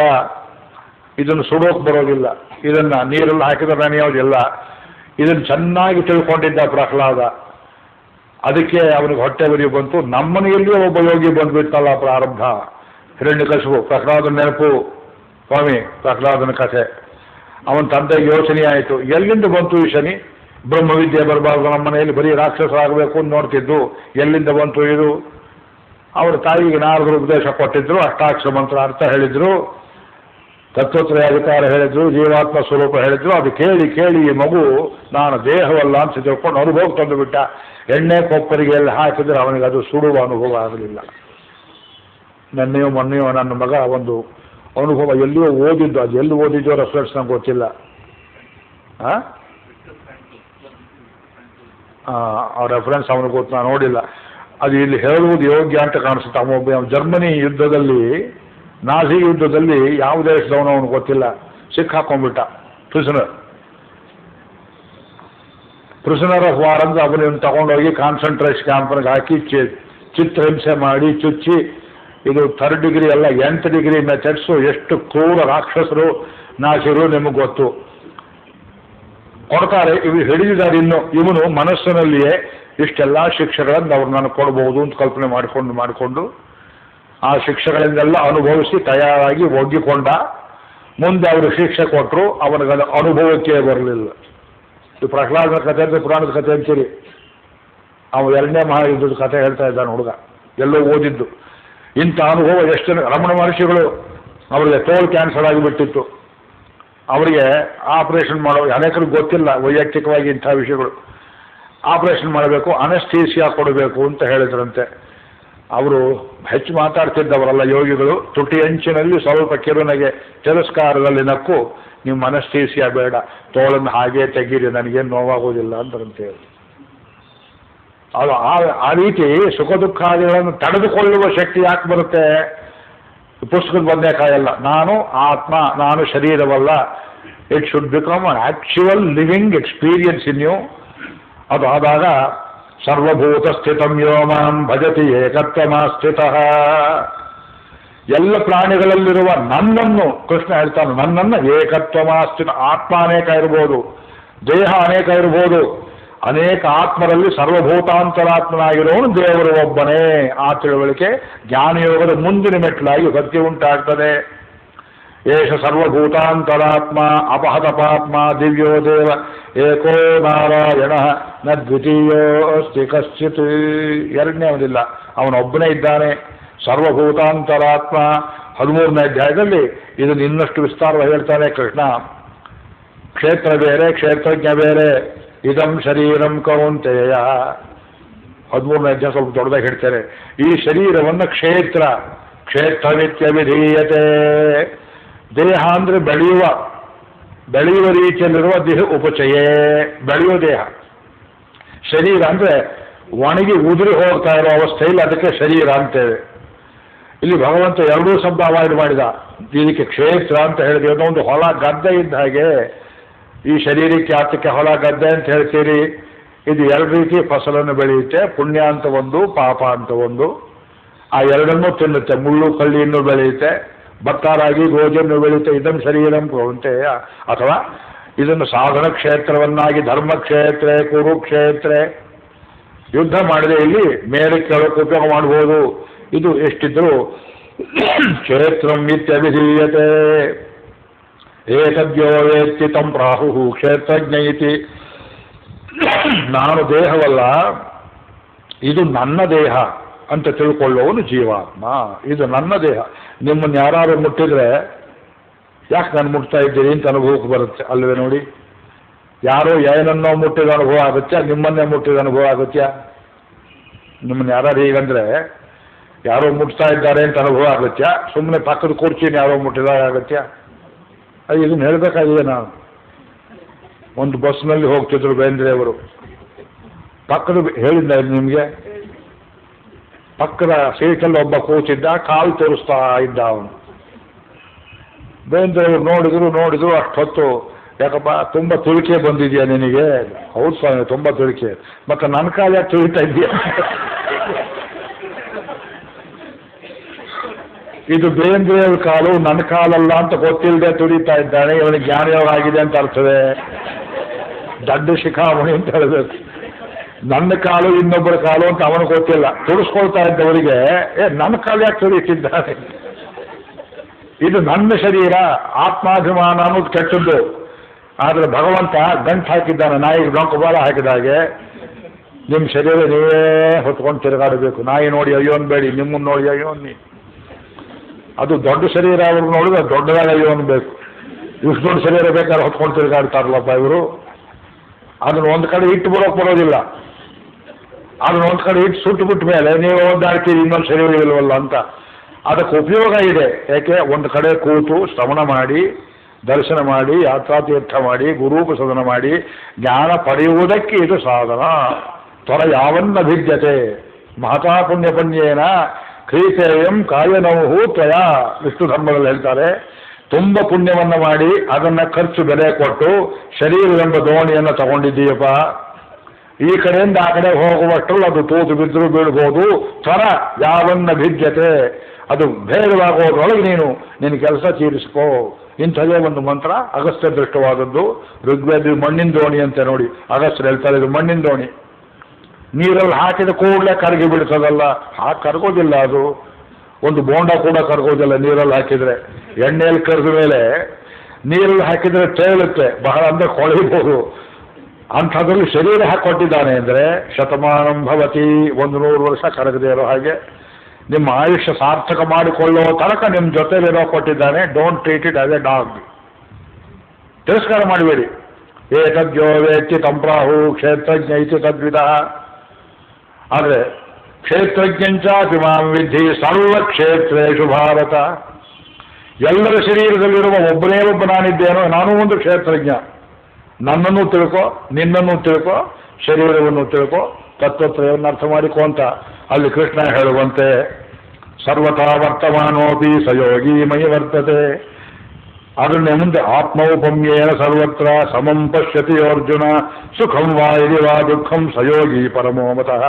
ಆತ್ಮೌಪಮ್ಯೇನ, ಉಪಮೆ, ನಿನಗೆ ನೀನೇ ಉದಾಹರಣೆ ಎಂದರು. ನಿನ್ನ ಮೈ ಜಿಗುಟಿದ್ರೆ ಹೇಗೆ ನೋವಾಗುತ್ತೆಯೋ, ಇನ್ನೊಬ್ಬರು ಜಿಗುಟಿದ್ರು ಹಾಗೆ ನೋವಾಗುತ್ತೆ. ಆದ್ದರಿಂದ ಅವರಿಗೆ ನಿನಗೆ ಬೇಡವಾದ್ದನ್ನು ಅವ್ರಿಗೆ ಮಾಡಬೇಡ, ನಿನಗೆ ಕ್ಷೇಮವಾದ್ದನ್ನೇ ಅವನಿಗೆ ಮಾಡು ಇತ್ಯಾದಿ. ಅಂದರೆ ಜ್ಞಾನಯೋಗದಲ್ಲಿರುವವನಿಗೆ ಮುಖ್ಯ ಲಕ್ಷಣ ಅಂದರೆ, ಇನ್ನೊಂದು ಸಲ ಹೇಳ್ತೇನೆ ಸಮ್ಮರಿ, ಇವತ್ತು ಹೇಳಿದ್ದು ಸರ್ವಜೀವ ಕಾರುಣ್ಯ ಭಾವ. ಪ್ರತಿಯೊಂದು ಜೀವದಲ್ಲಿ, ಬಡವರಲ್ಲಿ, ಬಲ್ಲಿದರಲ್ಲಿ, ತಿಳಿದವರಲ್ಲಿ, ತಿಳಿದಿದ್ದವರಲ್ಲಿ ಒಂದು ಗೌರವ ಬುದ್ಧಿ. ಇದು ಒಂದು ಜ್ಯೋತಿ. ಯಾರು ಅಂತ್ಯ ಜನ್ಮದವರು ಅಂತ ಅವ್ರ ಮನೆ ಜ್ಯೋತಿ ಏನು ನಿಕೃಷ್ಟವಾಗಿರೋದಿಲ್ಲ, ಜ್ಯೋತಿ ಜ್ಯೋತಿಯೇ. ಆತ್ಮ ಅನ್ನೋ ತಿಳುವಳಿಕೆ ಅಷ್ಟರ ಮಟ್ಟಿಗೆ ಬರಬೇಕು. ಅಲ್ಲಿಂದ ಮೇಲೆ ಅರ್ಜುನ ಹೇಳ್ತಾನೆ, ಇವತ್ತು ತುಂಬ ಹೈ ಸ್ಟ್ಯಾಂಡರ್ಡ್ ಆಯಿತು. ನಾ ಹೇಳಿದ್ದು ಹೈ ಸ್ಟ್ಯಾಂಡರ್ಡು. ಯೋಯಂ ಯೋಗಸ್ಥಯ ಪ್ರೋಕ್ತ ಸಾಮ್ಯೇನ ಮಧುಸೂದನ, ಒಂದು ಈಕ್ವಾಲಿಟಿ ಹೇಳಿಬಿಟ್ಟೆ. ಏತಸ್ಯಾಹನ್ನ ಪಶ್ಯಾಮಿ ಚಂಚಲತ್ವಾತ್ ಸ್ಥಿತಿಂ ಸ್ಥಿರಾಂ. ಮನಸ್ಸು ಚಂಚಲ, ನಂಗೆ ತಿಳಿಲಿಲ್ವಲ್ಲ ಅಂತ ಕೃಷ್ಣನೇ ಹೇಳಿದ್ರು. ಅರ್ಜುನನಿಗೆ ಈ ರೀತಿ ಭಾವನೆ ಉಂಟಾಯಿತು, ತಿಳಿಲಿಲ್ಲ ಅಂತ. ನಾನು 1.5 ಗಂಟೆ ಕಳೆದಿದ್ದೇನೆ, ನಿಮ್ಮ ಸ್ಥಿತಿ ಏನಿರಬಹುದು ನೋಡಿ. ಅರ್ಜುನನಿಗಿಂತ ನೀವು ಬುದ್ಧಿವಂತರು ಅಂತಲೋ, ಕೃಷ್ಣನಿಗಿಂತ ಬುದ್ಧಿವಂತ ನಾನು ಅಂತಲೂ ತಿಳ್ಕೊಂಡಿಲ್ಲ. ನಾವೆಲ್ಲ ಇನ್ನೂ ಎಲ್ಲೋ ಕೆಳಗಡೆ ಇದ್ದೇವೆ. ಅದಕ್ಕೆ ಕೃಷ್ಣ ಹೇಳಿದ, ಮನಸ್ಸು ಚಂಚಲ ಹೌದಪ್ಪ, ಆದರೆ ಇದಕ್ಕೆ ಒಂದೇ ಒಂದು ದಾರಿ ಅಂದರೆ ಅಭ್ಯಾಸೇನ ತು ಕೌಂತೆಯ ರಿಪಿಟಿಷನ್ ಅಂತ. ಮನಸ್ಸು ನಿಲ್ಲೋದಿಲ್ಲ, ನಿಲ್ಲಿಸೋ ಪ್ರಯತ್ನ ಮಾಡು. ಅದು ಓಡ್ತಾ ಇರ್ತದಲ್ಲ, ಓಡಿ ಹಿಡ್ಕೊಂಡು ಬಾ. ಅಕ್ಷರ ಚಿದ್ದು ಅಂತೇವೆ ಹುಡುಗರಿಗೆ, ಅವ್ರಿಗೆ ಅದಷ್ಟು ಬೇಜಾರು ಕೆಲಸ ಏನೂ ಇಲ್ಲ. ನಮಗೆ ಎಷ್ಟು ಗೋಳ ಹೇಳ್ಕೊಳ್ತಿದ್ರು ಚಿಕ್ಕ ವಯಸ್ಸಲ್ಲಿ. ಇವತ್ತು ಅಕ್ಷರ ಮುತ್ತಿನಂಥ ದುಂಡಕ್ಷರ ಯಾರು ನೋಡಿದ್ರು ಇಂಗ್ಲೀಷು ಕನ್ನಡ ನಾ ಬರೆದದ್ದು ನೋಡಿದ್ರು ಹೀಗೆ ಬಂತಲ್ಲ ಅಂತ. ಅದಕ್ಕೆ ಕಾರಣ ಈ ಗಿಣ್ಣು ಬೆರಳುಗಳು.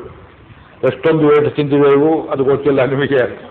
ಒಂದು ಅಕ್ಷರ ಸೊಟ್ಟು ಅದ್ರ ಹೊಡಿತಾ ಇದ್ರು, ಉಬ್ಬಿಸ್ತಾ ಇದ್ರು. ಪಂಚ ಕೊಡ್ತೇನೆ, ಪೆಪರ್ಮೆಂಟ್ ಕೊಡ್ತೇನೆ, ಬೆಲ್ಲ ಕೊಡ್ತೇನೆ, ಅಕ್ಷರ ಬರಿ ಅಕ್ಷರ ಬರಿ.